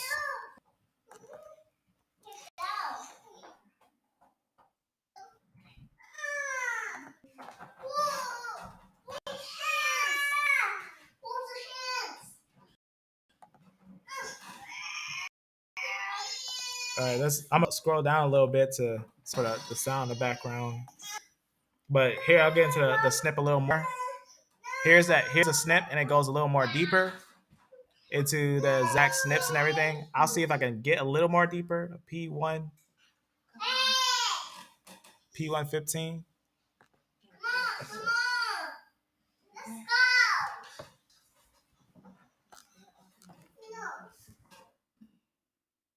Let's see if it goes a little deeper. I don't know if that thing will make a difference. 16. This one doesn't not really going deeper into it. Let's say 13. I tried this one. I'll try 13. But sometimes it'll go deeper and sometimes it won't. But look on here to see if I can get a snip on here of a Saudi Arabian one. Let's see right here. This is an interesting one. Let's see if I can find this one.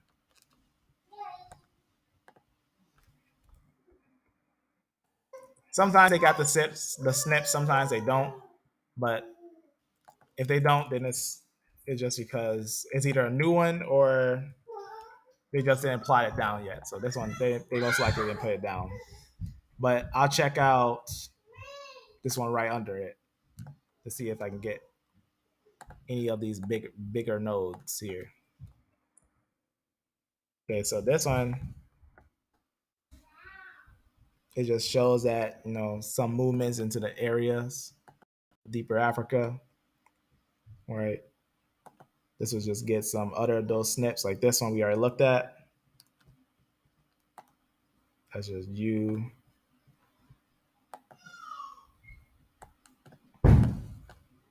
I think this one might be kind of interesting. The one I just flew by.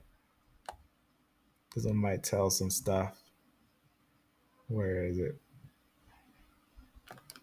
Maybe I can get this one. If not, I'll get the one underneath it.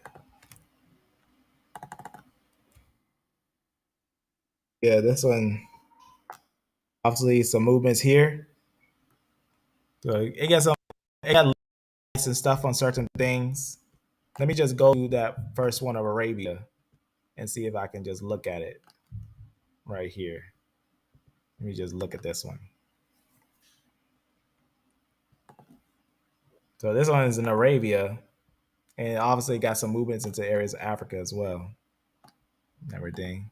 So that's the thing about the snip tracker is limited, but it does give some highlights that lets us know that again, the whole snip of what they call what was it, U1, this this whole family right here, as we see here, it would have settled up here and over here, as well as in these areas and over here in these areas. So it would have had some areas over there. So that's something that's important to know, which is actually M191. That's the family right there, M191. This will be the one that'll be most likely the one that settled in these areas, and that will also be the Jews. Most likely, that's net of M2 that leads to it, M191.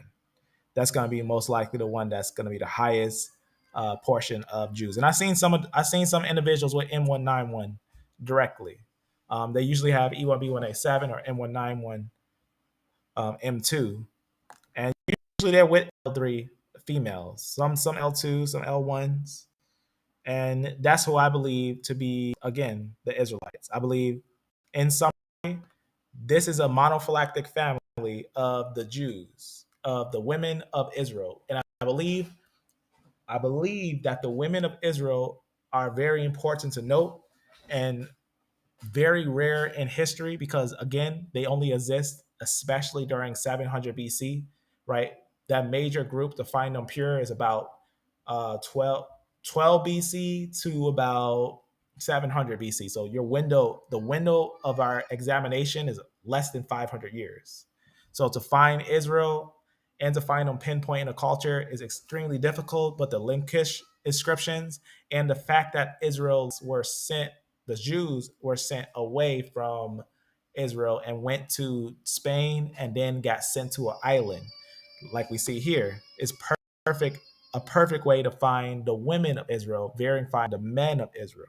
So find the women of Israel verifies the men of Israel, and verifying the men of Israel, the women of Israel. That's how we can find out who they are. Is that one, they're not Canaanites, right? They're not going to be the Canaanite group as we know were before. That in the lands of Canaan, it showed us that again, most of the groups in the lands of Israel today, or even in ancient Israel, are non-Israelites, right? They're going to be related to non-Israelite populations, right? Phoenicians, Sea Peoples, Canaanites, stuff like that. So that's important. That's why when we look at the land today, we find almost a majority of these different lineages. And some people will find it challenging to say, well, why don't we find so much Israelites? Because, looking at the history of the Levant, though the Bible is mainly about Israel, Israel was super tiny in the Levant, and the Levant is tiny. It's like, it's like finding it's more harder than finding a needle in a haystack. Like it's that hard because you're talking about a people that's a biblical people that some people don't even think exists, but we know exists, and we also know that it's a small people, and it's a later nation. It's not like a proto nation, not a large nation. It's a this tiny little nation that rose up almost in a way mystical. It seems mystical, but they pop up and they got real history, and within a short time frame, they're scattered about in the whole world, right? And the way that they're described is described as these little peoples that in these later times seems to be a hated group, which apparently the whole world went through some type of skin doctrine of eugenics, and almost forget about that. And it's almost like when his people rise up and say, "Well, we look like this," and they're relying on almost the same, what's the word I'm looking for? The same premise to justify one race over another. You know what I'm saying? Is basically what I'm saying is that we know that if we look at history, yeah, there was a lot of people in the Levant in historical times that were darker skinned, but still had some relevance to history, important figures in history. But something happened about the 1400s and the 1800s, which we know that was a major spread of eugenic doctrine, racism, and misinformation that was spreading as people were going through their heightened time of knowledge, right? But what happened in that heightened time of knowledge? They started to change a bunch of stuff, right? We talked about that. But all the historical documents are still there that gives a good understanding of what's going on with some of these things. It does kind of make a nice, clear picture of what's happening here. So that's the importance. So summary. As it's to know, we looked at some of the historical individuals of San Tome, the Jews of San Tome. We looked at how there is evidence that the Jews were indeed sent to San Tome, and we know that we have those genetics of the Jews in San Tome, that they're kind of a mixed group, but the women are all the same, and they have these similar features to them. We also looked at some of the Lachish inscriptions and some of the Lachish findings that we know that some of the bones in Lachish and how they looked. We know that they say that they looked like they had Egyptians completely of Egyptian origin. They would say they said at some early time of Lachish, it says that the complexion of those groups were like those of Lower Egypt, and they even said that those groups in Palestine were almost entirely completely of Egyptian origin, right? Even those ones of the Lachish we found of those groups about 700 BC, which were the Israelites. And we have pointed out, even the study itself points out those Israelites that, of course, in the area of Lachish, where the siege had happened, we seen that they were Israelites, but the way that they described them was that they looked Egyptians, and that some of them had, how they say, Negroid looks and features like that. And they also, we had talked about before, where they talked about how the women had a strong Egyptian Negroid look, and that was something that was kind of fairly important to consider. Something important to consider. And we had talked about other studies, right? We talked about other studies when they were looking at the people of Lachish and comparing them and what they had found them close with. They had compared them with the North Africans. They compared them with Natufians, things like that of that sort. And we also have the stones themselves of what Assyria had painted the Israelites looking like. And we know that they had a very, how you would say, Afro Asiatic look. So they had a very Afro Asiatic look. They even had braids and a couple different things like that, tying their hair down, right? Headband on their head and stuff like that. Going against the Assyrians, they were being taken away, right? They obviously weren't Canaanites because look, they have 5 fingers, right? Obviously, I'm joking, but you know how it is with like, how you say, that man of Canaan, that, how you say his name, David, Goliath, and whatnot. But these gonna be the Israelites being taken away from the land. So they're being taken away. There's a more studies on them. A For lot more sure. studies. This one's kind of like when they were being in and some of the sieges and everything taking their heads and everything. And from the area of Lachish, they basically had a lot of those bones and stuff found in Lachish caves and stuff, or caves and graves there. And that's what they were finding, is that they had connections to the biblical Israelites. It's one of the best. I think it's one of the best evidence for geneticists to study is the Lachish caves and what's found there and whatnot. And then we had talked about some information of some of the finding of the dental studies that they found of those groups in the ancient Levant, that we had seen that indeed they had connections, as it says. He concluded that the collection was largely heterogeneous, having close affinities with North African, Egyptian, and Nubian groups, right? Thus claiming the Lachish collection to have a Egypto-Nubian presence. So you see what's going on there. Very, very important to understand. There's also writings there. We know that indeed they fought against Israelites. We know the Assyrians were the ones that were fighting against the Israelites. This is called the Sennacherib Prism. That pretty much that they were fighting against Israelites and everything. That's just something that's kind of important when noting of those things. And we know that again, looking at Scripture, it indeed points out that pretty much Israel was going at it with the Assyrians. That's something that we know without a doubt, that the Israelites were fighting with the Assyrians, but it didn't go so for them, and they got destroyed. And the Assyrians also did, how we pointed out, that they did something called grinding the bones of ancestors, and that's why a lot of the Israelites' bones are missing, because they were really upset with the Israelites, and they took a lot of Israelite bones, and a lot of the graves of the Israelites are robbed and changed, and a lot of those Israelite bones were grinded to bones. I mean, grinded to powder, and that's also in the saying. If you've seen in the scripture, they also grind up some of Esau. You probably seen in the scripture where it says you grind it up, pretty much this.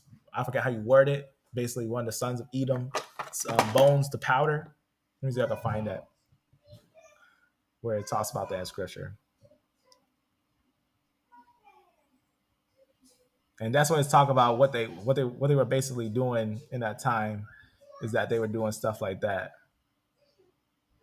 Let me see if I can find it.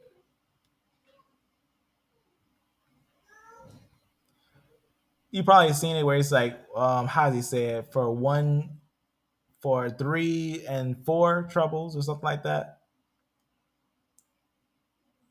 I'll just point out the scripture real fast. I don't want to take too long on it, but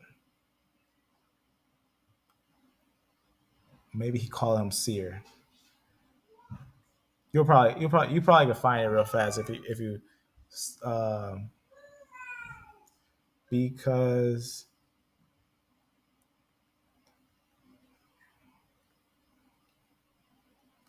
the scripture would be, it might be Amos 2 6 wait 2 1 to 16. Amos 2 1 and 16. And remember, Amos was there. Remember, it was right before all that coming to pass. But this is basically what it's talking about. It's kind of like a battle that was happening there, right? It might be a little side note, just something to note. Amos 2, I'll just read one verse. It says, "Thus says the Lord, for 3 transgressions and for 4, I will not turn away the punishment thereof, because they have burned the king of Edom into lime." So this one rather will be burning and into lime, but Assyria was grinding them, right? Assyria was grinding them, so it'd be a little more different. Just to show it again,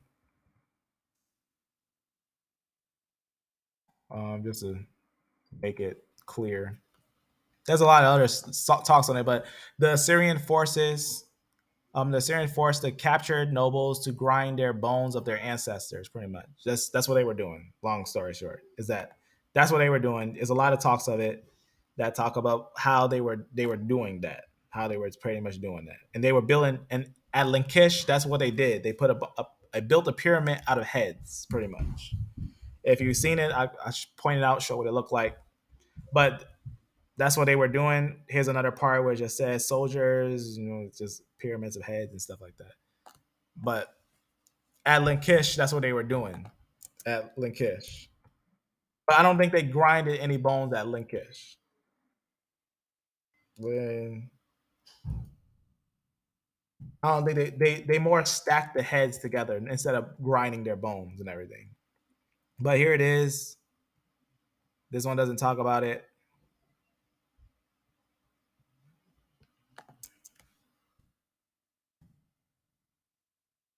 Just point it out. Maybe I can point it out real fast. Otherwise, I'll just leave it. I'll leave it.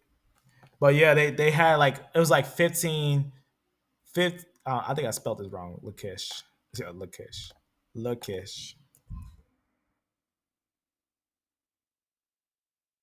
Yeah.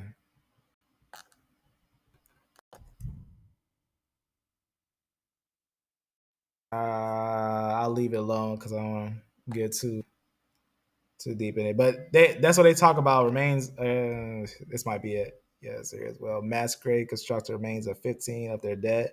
Yeah, here it is. It was 1,500, 1,500 bodies that they found in Lachish. So siege of Lachish, 7 BC. Right there, obviously, remember they talked about they carried off a lot of Israelites and everything, and they talked about how it went down, up a lot of stuff. Did a replacement there? They replaced the people. It also talks about in the scriptures that Syria replaced the people. But here, eventually, Judean defenses collapsed and Assyria broke Kish. So that's important, right? And uh, obviously, what time was it? Sennacherib's, right? The reliefs from Sennacherib's palace depict the defenders and their leaders suffering horrendous tortures as the population is marched out of the city into exile, right? Yet the cost was high for the Assyrians as well. A nearby mass grave contained the remains of 15,000 of their dead. Sennacherib burned Lachish in a fire um, was so intense it left a 5-foot layer of charcoal debris. See what's going on there? Very, very important. This one, you gotta go a little more into that because that might not have been their dead. I know it says that right there, but that says that that actually was the Israelites in that grave. That actually most likely almost barely any casualties of the Assyrians. It was barely any. It was just a mass slaughter, pretty much. But there's a little more into the 15,000. That's that one. I don't think that's not accurate. Rather, this is more accurate. What it's saying on Wiki, but it goes a little more deeper into it. I'll just point out what it is right here. This is what they probably. I don't know why they said those were Assyrians. Those were not Assyrians. Those 15,000 skulls were actually some of those Israelites. It says modern excavation of the site reveals that the Assyrian built a stone and dirt ramp up to the level of Lachish city walls. Remember, I talked about they built a ramp to the city to besiege it, thereby allowing the soldiers to charge up the ramp and storm the city. Excavations reveal approximately 1,500 skulls in one of the caves near the site. That's not the Assyrians. Those those skulls were not the Assyrians. Those skulls were Israelite skulls. But here it is right here. I'll talk about it. Maybe y'all know. I don't want to look too much in it. I don't know who this is. He probably talk about it, get right to it. Maybe he puts a source on here. I don't want to do this one, but they talk about right here. It talks about the skulls, but I'll just point to it one more time. One more on it. Here it is. I'll just point out this one. All right. So here's a summary on it, real fast, on those skulls. So it says southern to. I'll just skip down a little bit. It's just introduction. So I just talk about some of the things, right? They're in Sennacherib. time frame and everything. We know that he fought against Judah. Remember, that's a tell. So it's layers and layers and layers. City built on city. All right, here it is. In a nearby cave, right? 1,500 skulls were found, perhaps a mass burial of this event.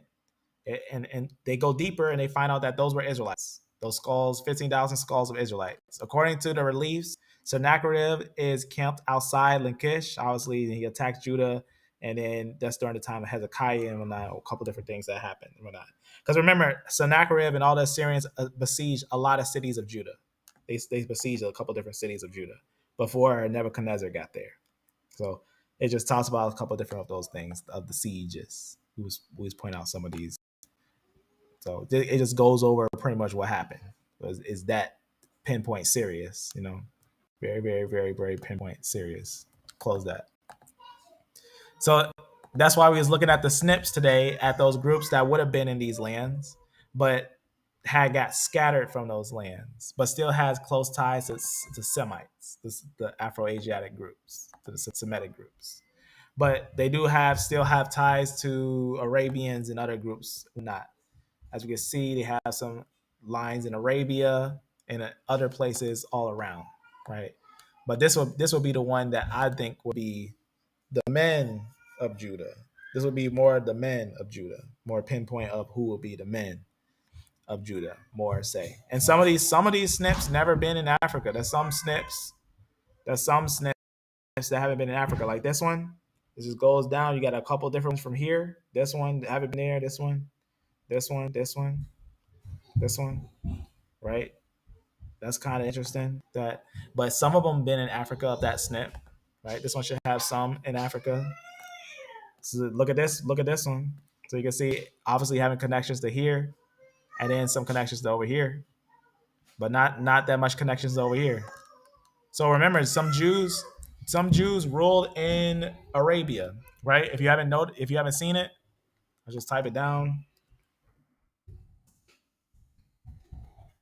Jews of Arabia before. It's important to know about the Jews of Arabia before Islam pushed them out. Before the Jews of Arabia pushed out by Islam, right? As you see, they'll talk about Islamic tradition and everything when they start coming there and whatnot. There's a lot of history. There's a lot of history to the Jews of Arabia, and we can actually get a good understanding of what a lot of them look like and everything. But it would be about 600s, right before the 600 ADs. And there's a certain battle of Jews of Arabia, the false. I don't know if I can type it down.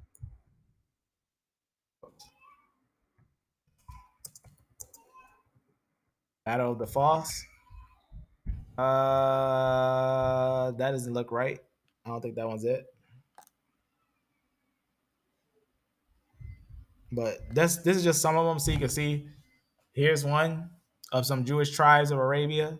This one I think we already talked about, but it talks about these other tribes like this one in the areas of Arabia, right? Migrations of Judea into southern Arabia. Because remember, after 70 AD, they didn't just leave Arabia; they stayed there until the Bar Kokhba revolt, and after that, they lost there. They stayed around Egypt for a while, but then they got pushed out a lot of times. But then Islam started to rise up, and that's when they started getting kicked out of the land of Arabia after the rise of some of the guys of Islam and whatnot. They were pushed down into Africa, deeper and deeper and deeper into Africa through areas of Yemen. Also, some of them was pushed upwards, like the Sidis people, right? The Sidis.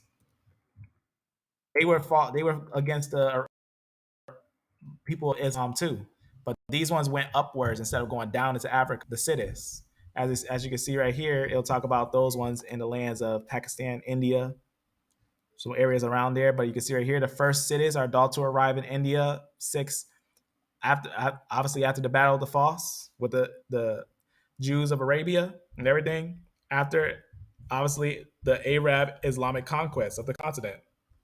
So this is actually going to have an E1B1A group here.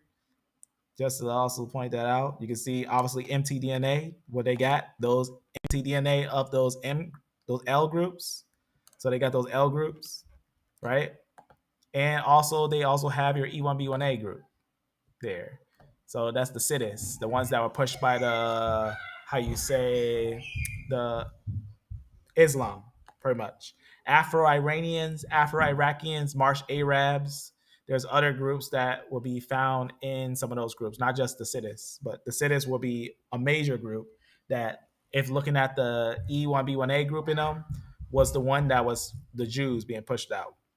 But a lot of them became high-ranking soldiers in some of the Indian armies. So a lot of them lost their traditions and stuff and whatnot, which is common for a lot of these groups when they're being pushed around and stuff. Is that a lot of them lose traditions, a lot of them take in other different traditions, but some of them also were persecuted by the Portuguese, these cities. So that's a group that's fortunate to know about. But that's the one. These are the ones that were ones in Arabia, as their genetics also show that they have a high ties to the lands of Arabia and moving out through different areas. So that ties here, large ties here, and then some went over here, like Sidis, Afro-Iranians, Afro-Iraqians, Marsh Arabs, right? Those all stay in those little areas. That's what this line is. That's that family. That's why we was looking at it in pinpoint to see that these snips. It makes perfect sense that these could be Israelites. That these can indeed be Israelites. And based on a lot of the findings, I think they are.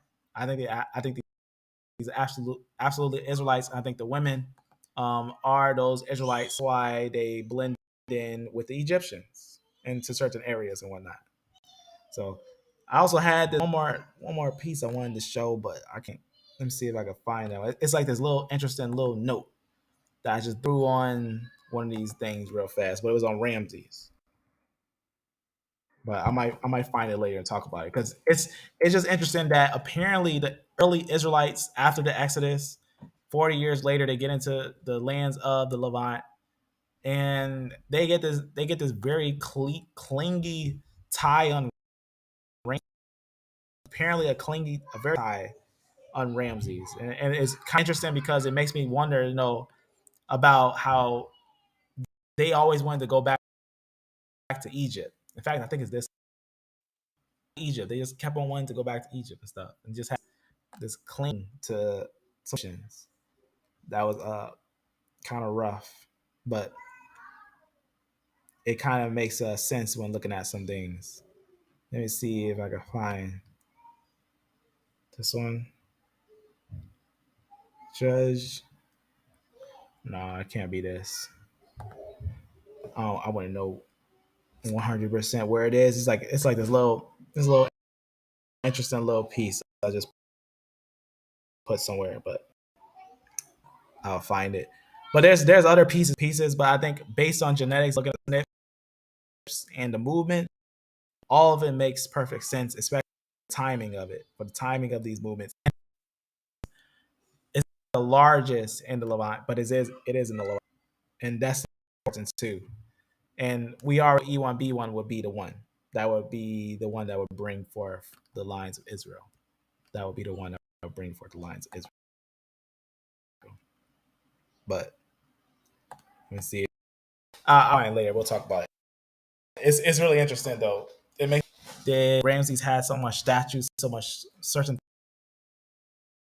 things that was connected to Levant, and things, and whatnot. Just leave that like that. So that. Those are just some of the groups that have secret ties. I think to Israelites. I think they have major ties to Israelites. Even some of the autosomal of the people that they most didn't come from Africa, but most likely from. So looking at the mtDNA, the connection with the mtDNA, L groups, the E groups seem to be more the Israelites. But again, like we see right here, Gentiles could have mixed with those females of Israel, right? So you might find some Y DNAs that might be in Israel that, as it says, there's a part of the scriptures that says, do not abhor Edomite or Egyptian. By the third generation, they will be part of you, pretty much. And third generation, if you think about that, that means mixing. So a son born of a woman, born of a woman, born of that same woman of Israel, that would be the third generation, most likely becoming at that time integrated with that tribe, one with a tribe. So man of Tyra with Natalie, and Egyptian with some Danites, and it could be any other mix. It could be some Judean women with such and such and such, and they end up mixing with a group and they become one. But what it looks like based on the monophylactic family and everything, I guess one seems like it's more the one E1B1A7. E1B1A7 kind of shows that it looks like it will be the Israelites, and then everything else around it, like all the other E groups, especially E1B1A8, just to show that again, this is going to be what I believe is Israel, and E1B1A8 is going to be the one that's next to it, right? U175, this one. This is the one that I believe to be Ephraim. As you can see right there, look at that. Look at them right there in the lands of Israel, and look at them in the lands of Arabia, as we know that they would have some ties to Arabia and Israel, and as well as other places scattered about. Obviously, it might have some areas of and whatnot. But notice this one. This one's not that much over here. It's not that much over here, but sometimes it might be over here. But that other one, M191, shows it was more. Shows it was more over here. So the Portuguese, this most likely is the Jews, right? They're still in these areas though, but this one is the most likely the Jews, while this one is most likely Ephraim. And right here, this is most likely Ephraim. Right, type that all weird real fast. Let me go to one more snip on it. Especially this one's kind of interesting. V39. I don't know if they got V39. V39. Oh, all right. Some of these snips are more recent, so they don't get too much on P59.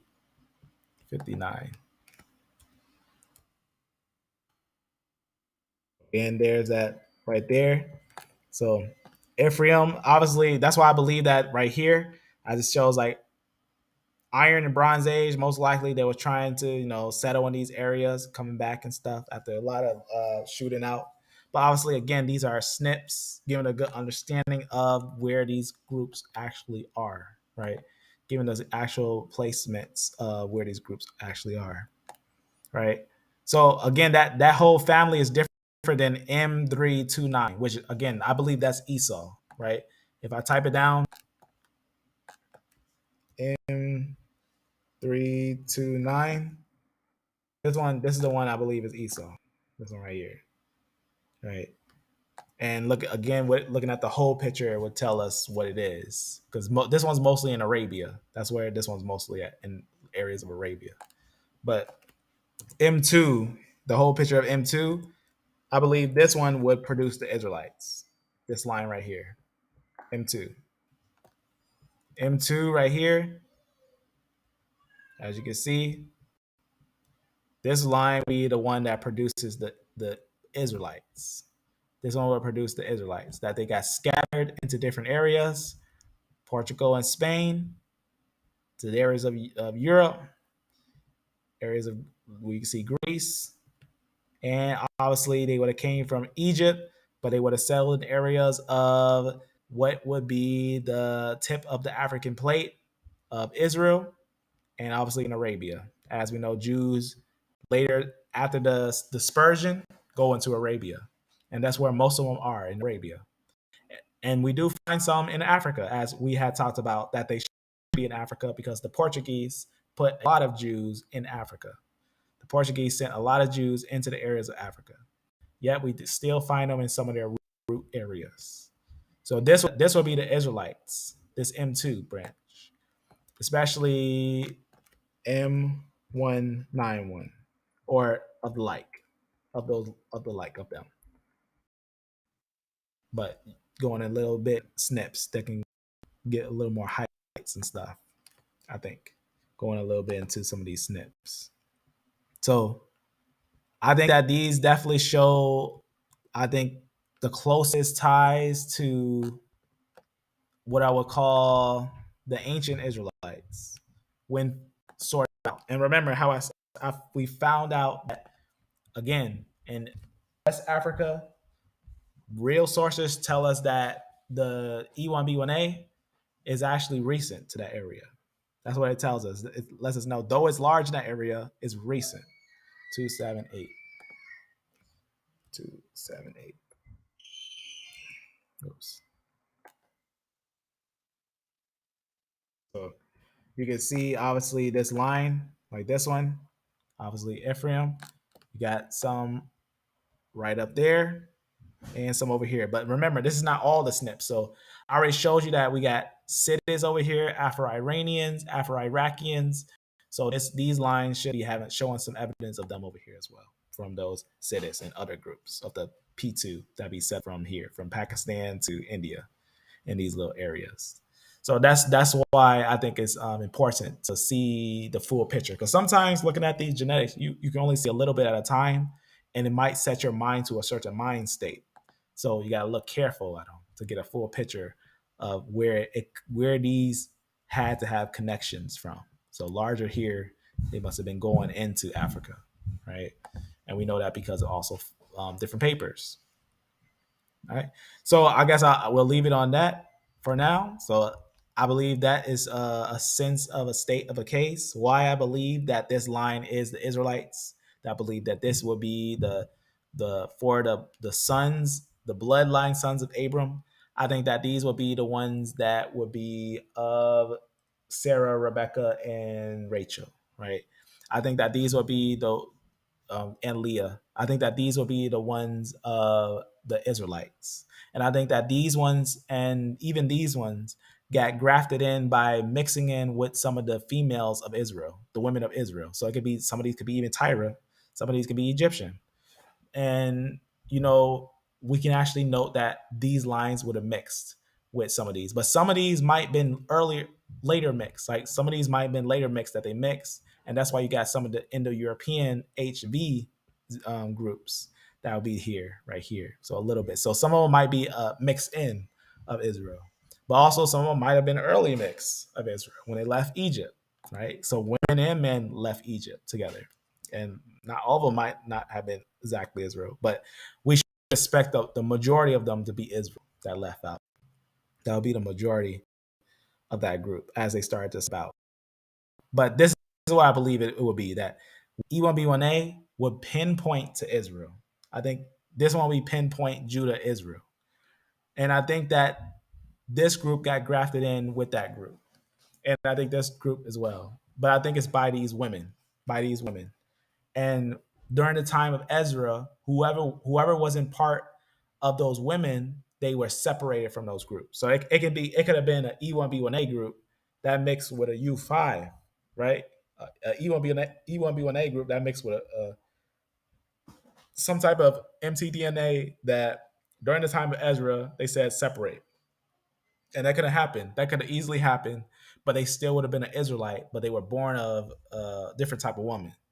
And during the time of Ezra, that was to a separation, and it was majority for the separation of being a priest, majority for being a priest, but also sometimes they would separate tribes, like especially if it's Ephraim. And at that time, Ephraim and Judah were kind of separate, even to this day in a way. But one day we know the tribes they're gonna come together. And I believe it's gonna be all these E groups gonna come together, gonna reveal a major secret that the world didn't even know, that in fact the world did know, because we got evidence of multiple geneticists that tell us this E1B1 group is the Semitic group, and they have connections to Syrians, Arabians, and Israelites. So I think it's that one, and I think this one got grafted in these ones. But the women, these are 100% the women of Israel. That I believe that these especially L1, L2, L3, especially L2 and 3 mainly, is that these ones had to be the early Israelites, and maybe these ones are ones that settled in Spain. But that's what it seems to me, based on looking at the full picture. And it makes sense when you look at the Levant, that the Levant had a majority of these other groups, these other invasion groups that would settle in those areas. Plus, this matches the historical documents. This matches with the documents and everything of some of the groups. So, I guess with that, if you have any questions, while we're still here, definitely let's look. And remember, I talked about before that We got a paper that told us that the Bantu groups 2,000 years ago was in Israel. That the Bantu groups 2,000 years ago was actually in the lands of the Levant. We know that finds we found out that Bantu groups actually had ties with areas of Israel. Pretty much, long story short. I could point out real fast just to point out that paper.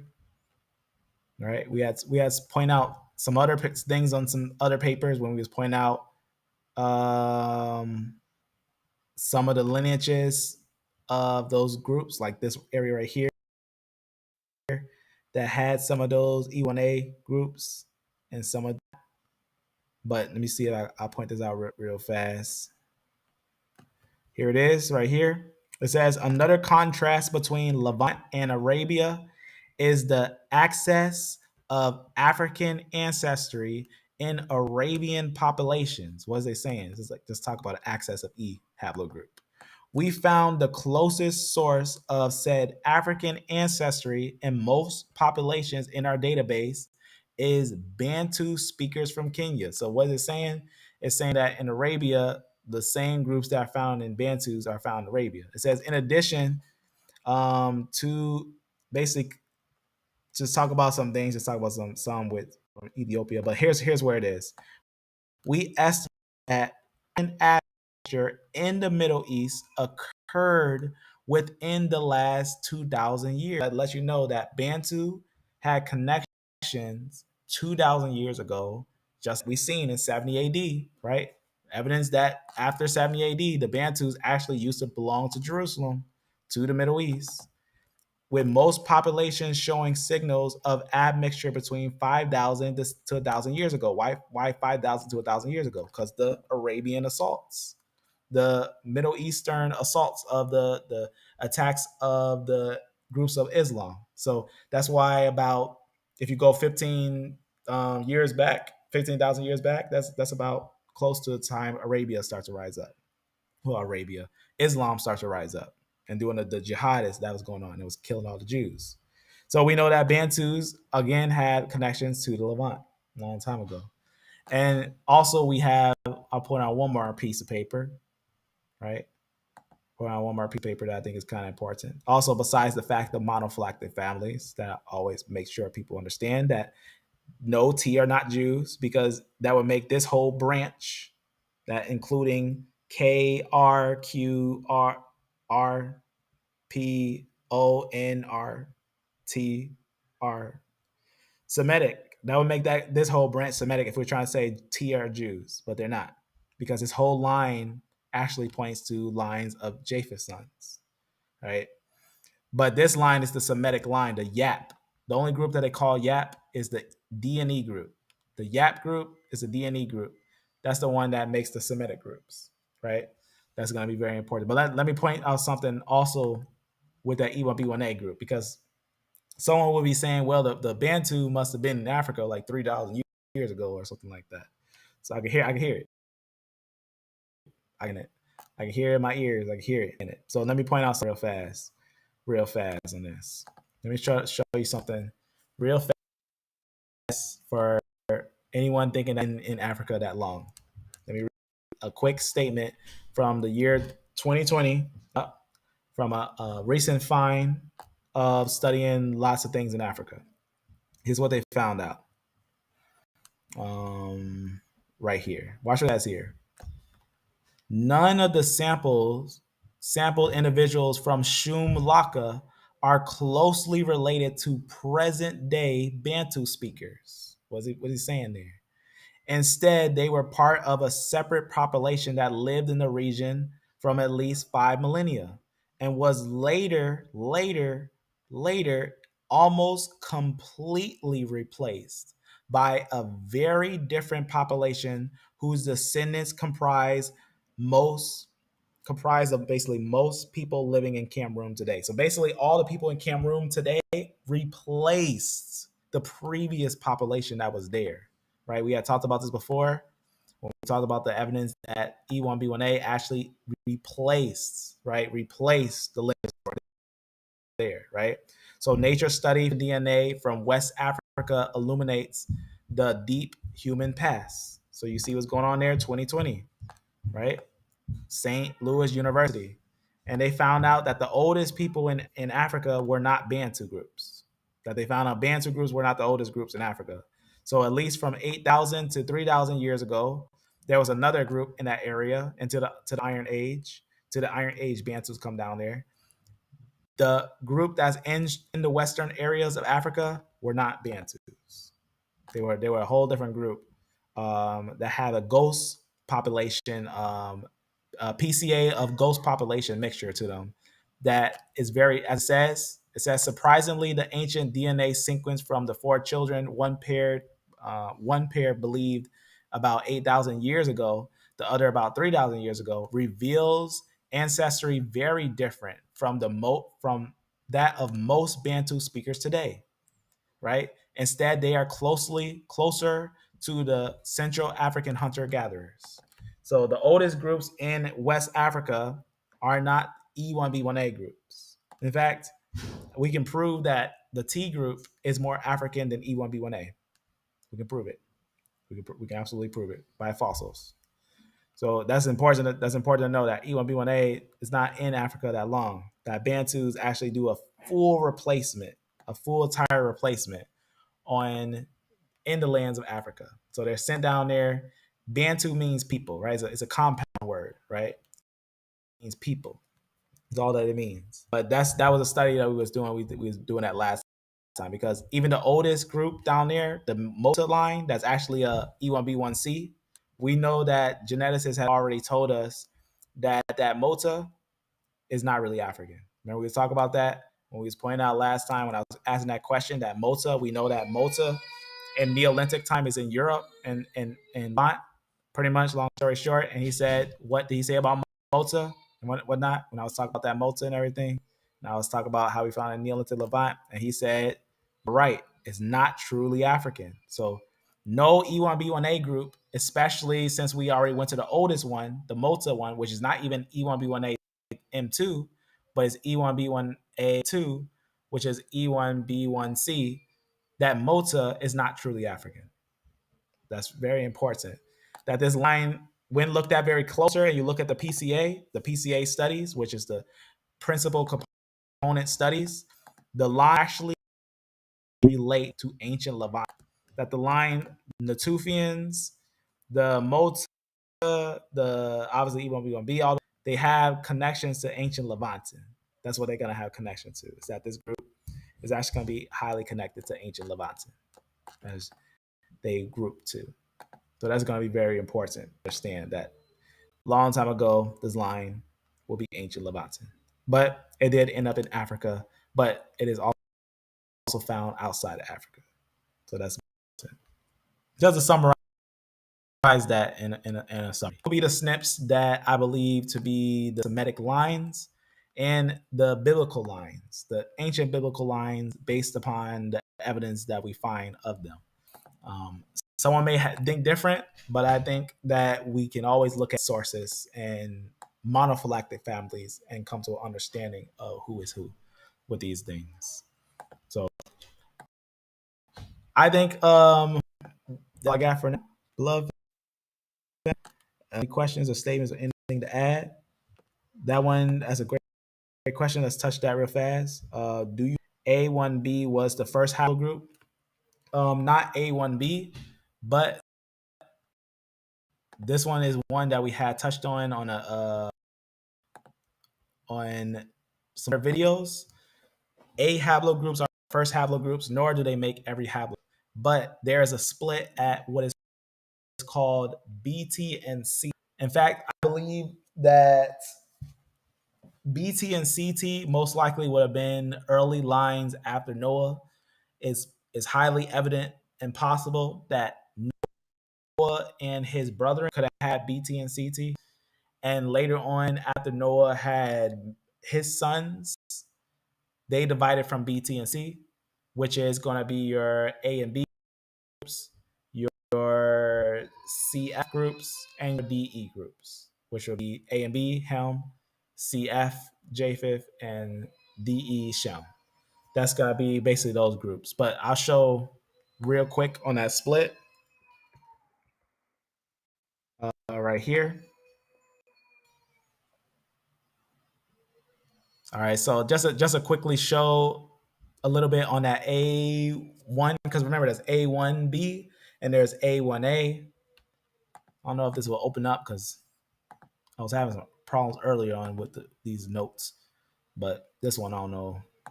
Maybe it'll open for me. Let's try. If not, I had talked about this before. It's pretty much is at CT, and I'll put a video in the description of the human origins, or you can go to go to if you go to my playlist, or if you go to my you go to playlist, go to over to Sunday to right here, this last one, and this first video right here, this first video, as soon as you click it, or the first video is going to tell you how it splits, how the families actually split, and it'll break down the summary of the 4 sons of Ham, the 5 sons of Shem, and the 7 sons of Japheth. This video will basically do the full breakdown on how those families are divided and everything, and a couple different other things. That's pretty much how it breaks down. But in the description, it should have that also on there, so it'll talk about the splits, and then it'll have this one, CT and BT split, and they'll talk about the real splits. Maybe I can click it from here instead of on my notes because this thing misbehaving over here. But here's the T and CT splits. I'll just read it real fast to you. Here's what it is. Here's the tree. So it starts from the roots and goes up, and this is actually BT, and this is CT. And notice it splits right here. So BT splits, and you get your A groups. So splits and get your your A groups right here, and then right here from CT you'll get a split here. So that's actually the real splits is BT and CT, and this is what it basically says. I'll just read a little bit on it. So it says it starts, rather continues the said evolutionary trunk of the Y chromosome in the upper right left hand of the tree, and says immediately reaches a fork of A0T. That's just A1B now, right? So A0T splits into A1B. It's now A0. So there's A0T, and then there's A1B, which is A0.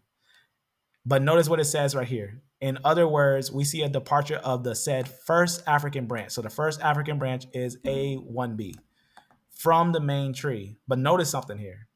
None of the non-African groups, BT among them, descend from that departed haplogroup A0, which is A0B. I mean A1B in the graph above. So, and then it goes on and lets us also know that the next branch, A1A, doesn't make CT either. It says none of the non-African groups, CT among them, descend from the African branch A1A, right? Even goes over almost all the SNPs, A0A, A0 this thing and whatnot, A1B, A1A, all those different branches. And it says that none, it says, and none of BT or CT, because BT is right here, that makes A. And CT also splits. So BT and CT, as it says, none of BT and CT descend from them, from A groups. So that's important to know that A doesn't actually make BT and CT groups. That BT and CT is actually the split, will be the split, the ancestral split. That'll be the ancestral node for these groups. So the families will be this. The monophylactic family of Hamites are A and B.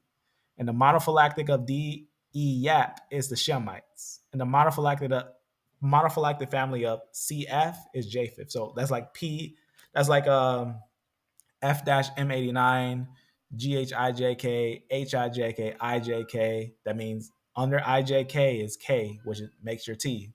So all those are from Japheth. That line is just one family. But they don't come from A groups. A groups actually split from BT. A actually comes from BT, and then you get your A. A doesn't make everyone else. So that means like our group, a D group never came from A group. That's just important to know. Also, we don't have any fossils of A that are A1B. No fossils of A1B that's really that old. They start talking about A00, but that's talking different SNPs because that's more connections of A00 has connections with um, Denisovan and Neanderthals, as we talked about before. With A000 with 3 zeros is Neanderthal, and A0000 with 4 zeros is Denisovan. And the Y chromosome atom A00 is actually will probably be early roots of like earlier lines Noah and stuff like that, but also having a set what's called an ancestral node or ancestral mutation. So it might be more him that's holding that ancestral mutation of his ancestors, right? Instead of a derived mutation like CT's mutation. So it's less mutated, showing evidence of an ancient ancestor, right? To kind of bring that home is that yeah, A groups are will be said African, but A groups don't make everyone. Just I guess to make it more clear for the splits here. Close that real fast. But as a on point question, you're amazing. Yeah, we did that one. I was one of the songs about Kings. Interesting. Pagan. Why did not set his love in you nor choose you because you're where is that? That's right. Because you're the fewest. Isn't that deep that you can find these pinpoint evidence? And remember how we started this. We started with a historical document talking about Edom and East time of Ramses the second and Ramses the third and everything. We talk about how they was in the lands of uh, Israel, right? We're talking real scholarly information that also was connecting with the genetics and everything. But we had talked about that on that last live early on that we had to restart on. That's gonna be this first video recommended for that full like summary. And as always, sources are cited. It's really scholarly, I think. Bloodline women, yep, that's right. Isn't that right? And that's why I'm saying that because a lot of times people forget about the women of Israel. But did you know? Show you something. Did you know? And I'm not showing this. Let me see. I'm not showing this to bash. I want to show you something. Did you know that the women of Israel today are actually replaced? We know without a doubt. There's no question. There's no question genetics that the women today are basically a lineage of replaced lines. Do you know that they know this without a doubt, right? For example, studies trace Ashkenazi roots to European women who probably to Judaism. This is what they say. They say that the women that they picked up are not Jews. There's a lot of studies on this. A doubt that the women they had Jews, and they know that they were converts, that the women were converts. So that's why going over the roots, the ancient roots of who the women were, and everything. It's gonna bring these things home. What's going on here and all those things. You've probably seen it. There's a lot of studies of all these things, but they talk about the women are another way to find it. And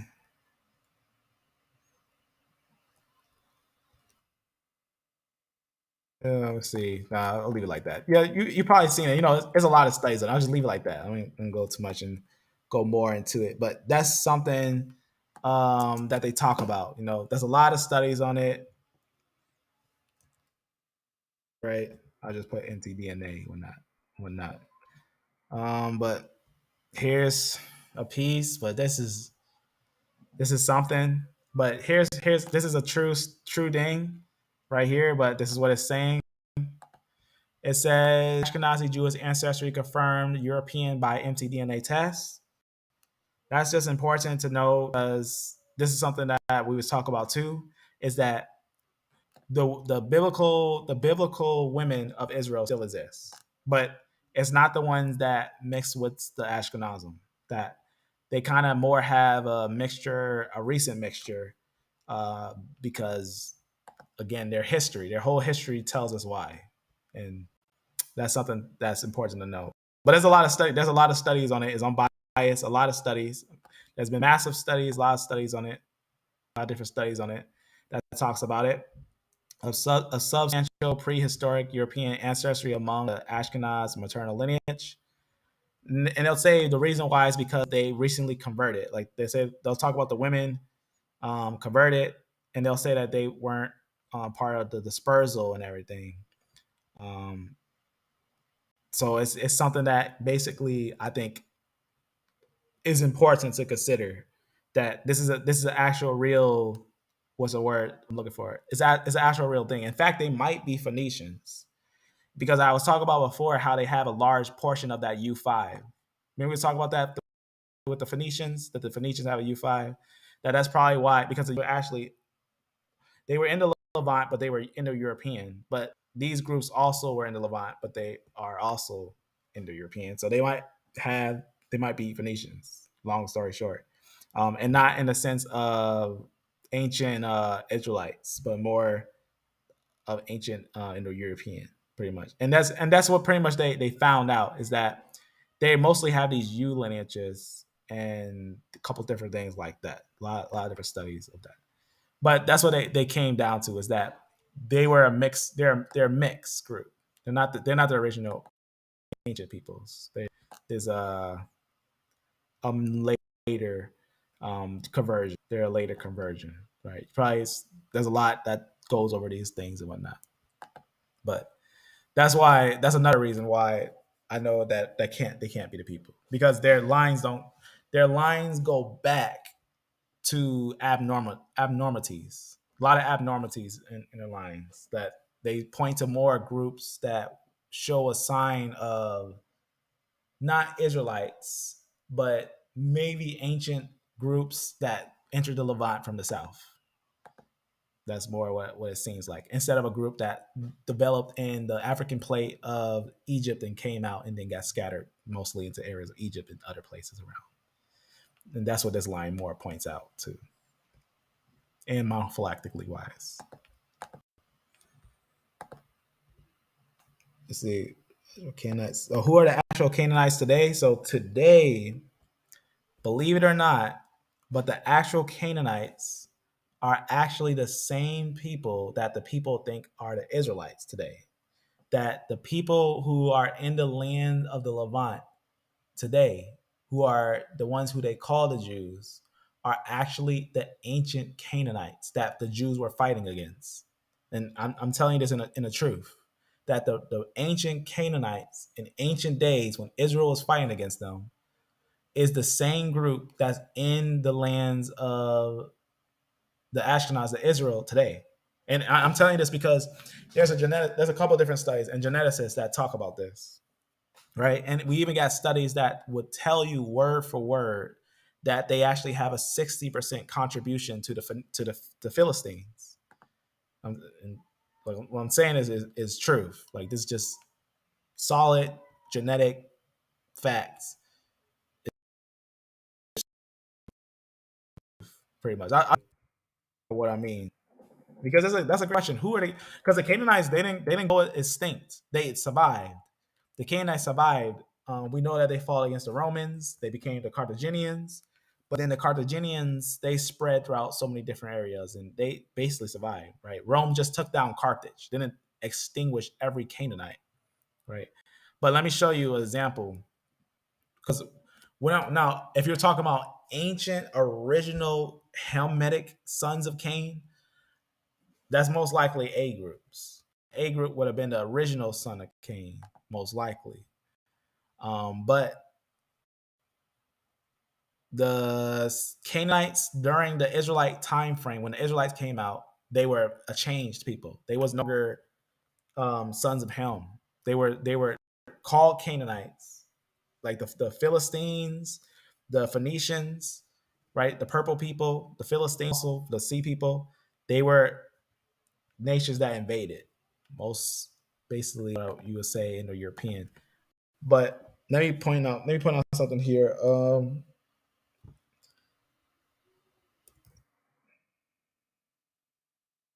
I gotta think about because this note not opening, but I can find it.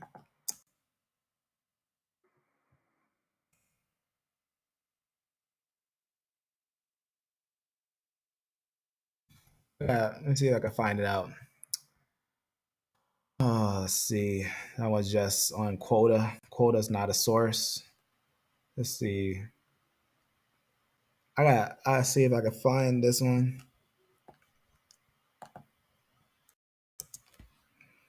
Let's see. We spoke about it before when we were pointing out that it's shocking. It's just that shocking that the ones who are the Philistines and the Phoenicians are now have replaced the people and are seen today as original Jews. So it's quite interesting when you think about it. It's quite interesting when you actually think about that. But it makes sense when you actually realize that the Sumerians in that land, the Israelites in that land were replaced. When Assyria came there, Assyria replaced that people with totally different people.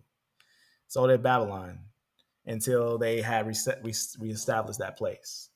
But I don't know why this ain't working. But there's some studies that talk about it of the Philistines and the Canaanites that the groups today are like 60% of contributions, what you were saying.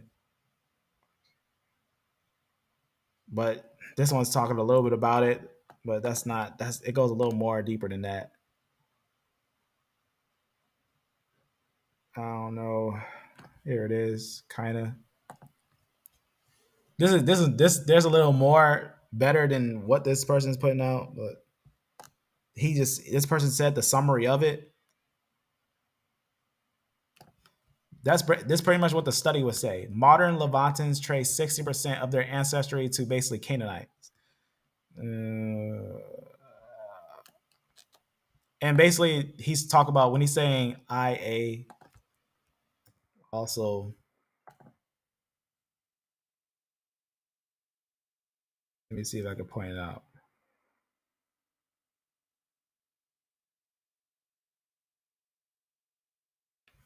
Yeah, they did a study with National Geographic and everything when they talked about it.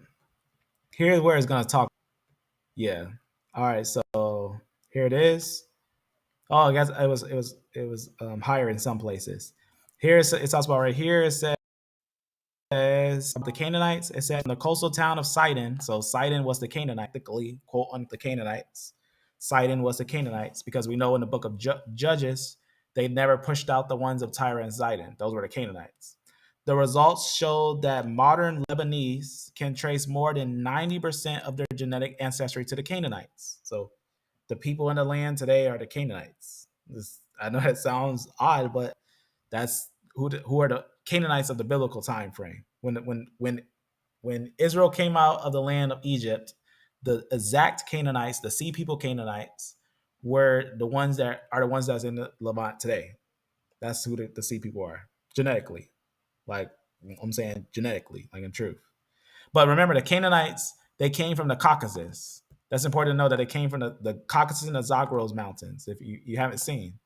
But they say archaeologists have a puzzle of a red and black pottery discovered at Canaanite sites closely resemble to the ceramics at the Caucasus Mountain. So we talked about that. Obviously, the Canaanites were basically Hurrians, had a non-Semitic language. So Canaanite names. So important to know about the Canaanites at that time. Historians have noted that many Canaanite names derived from Hurrians. And remember, the Hurrians, the Mitanni, the Hittites, even if they picked up a Semitic script, note what I'm saying, Semitic script writing style. That doesn't mean that they're originally Semitic by language. So you can note here, Canaanites spoke a Semitic language. You can see what's going on there. But they also had names from non-Semitic sources because the Hurrians, the Mitanni, the Hittites, the Egyptians started to write in Semitic, Akkadian, different things like that. Indo-European nations picking up a Semitic script. But noticing that we can see that indeed they're getting a lot of connections from the Caucasus Mountains, the Canaanites, right?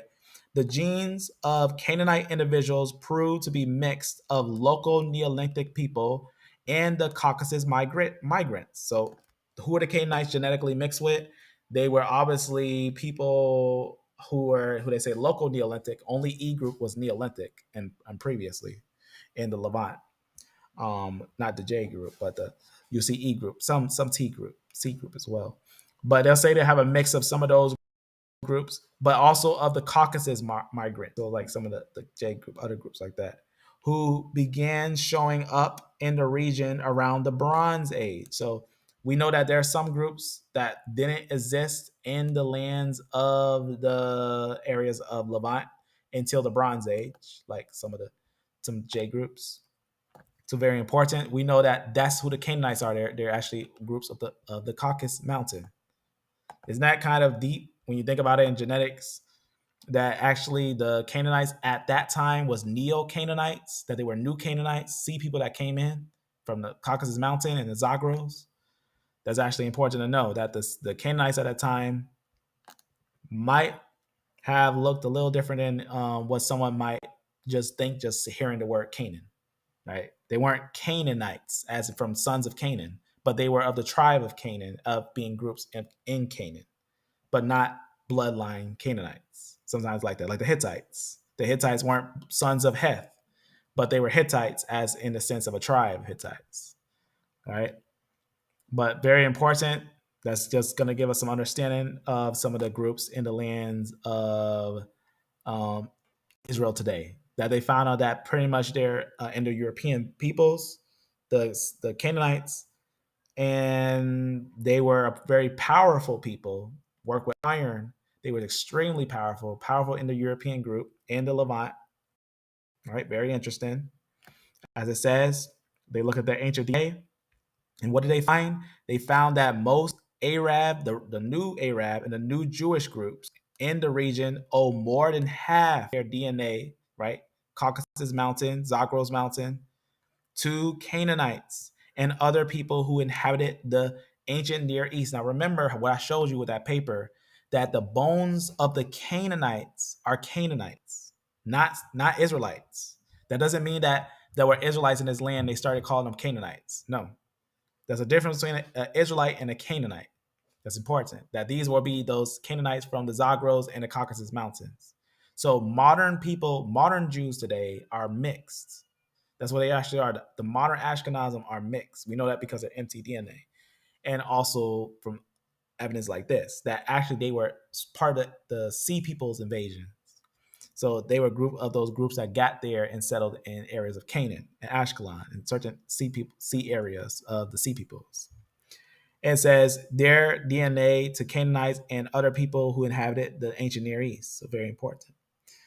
So very, very, very important. But we got to know what groups are they comparing? The Canaanites, not the Israelites that rise out, because they tell you right here in area encompass much of modern Levant, Caucasus, and Iran. So very, very important to know that the studies of those, they even have 5 Canaanites that we had talked about of those individuals. Everything, they were Canaanites, right? Living descendants of biblical Canaanites, right? And they found out that the Ashkenazim, right, more than 90% of modern Lebanese today, the people today in the lands of the Levant are Canaanites, are biblical ancient Canaanites. They're the same ones, the same exact ones that were there during conquests of those times, right? The Phoenicians, right? Because we know that the Phoenicians were Greeks, right? Right? That's something that's important to know. That a lot of them actually were Greeks. The Phoenicians, they came from the north, right? Though the Phoenicians call them purple people and everything, the Greeks call them purple people, but they technically have connections, genetic connections to Greeks. We know because they're genetics. But again, that's important to know that the Canaanites were actually people from the Zogs and the Caucasus Mountain. You'll see it if you look up the Philistines, the Indo-European Philistines, or the Canaanites, things like that. That's what actually are those people. Is that they would be the replaced group, replacing the people, pretty much. But that's a great question. Actually, is a complex and a true statement. Is that the people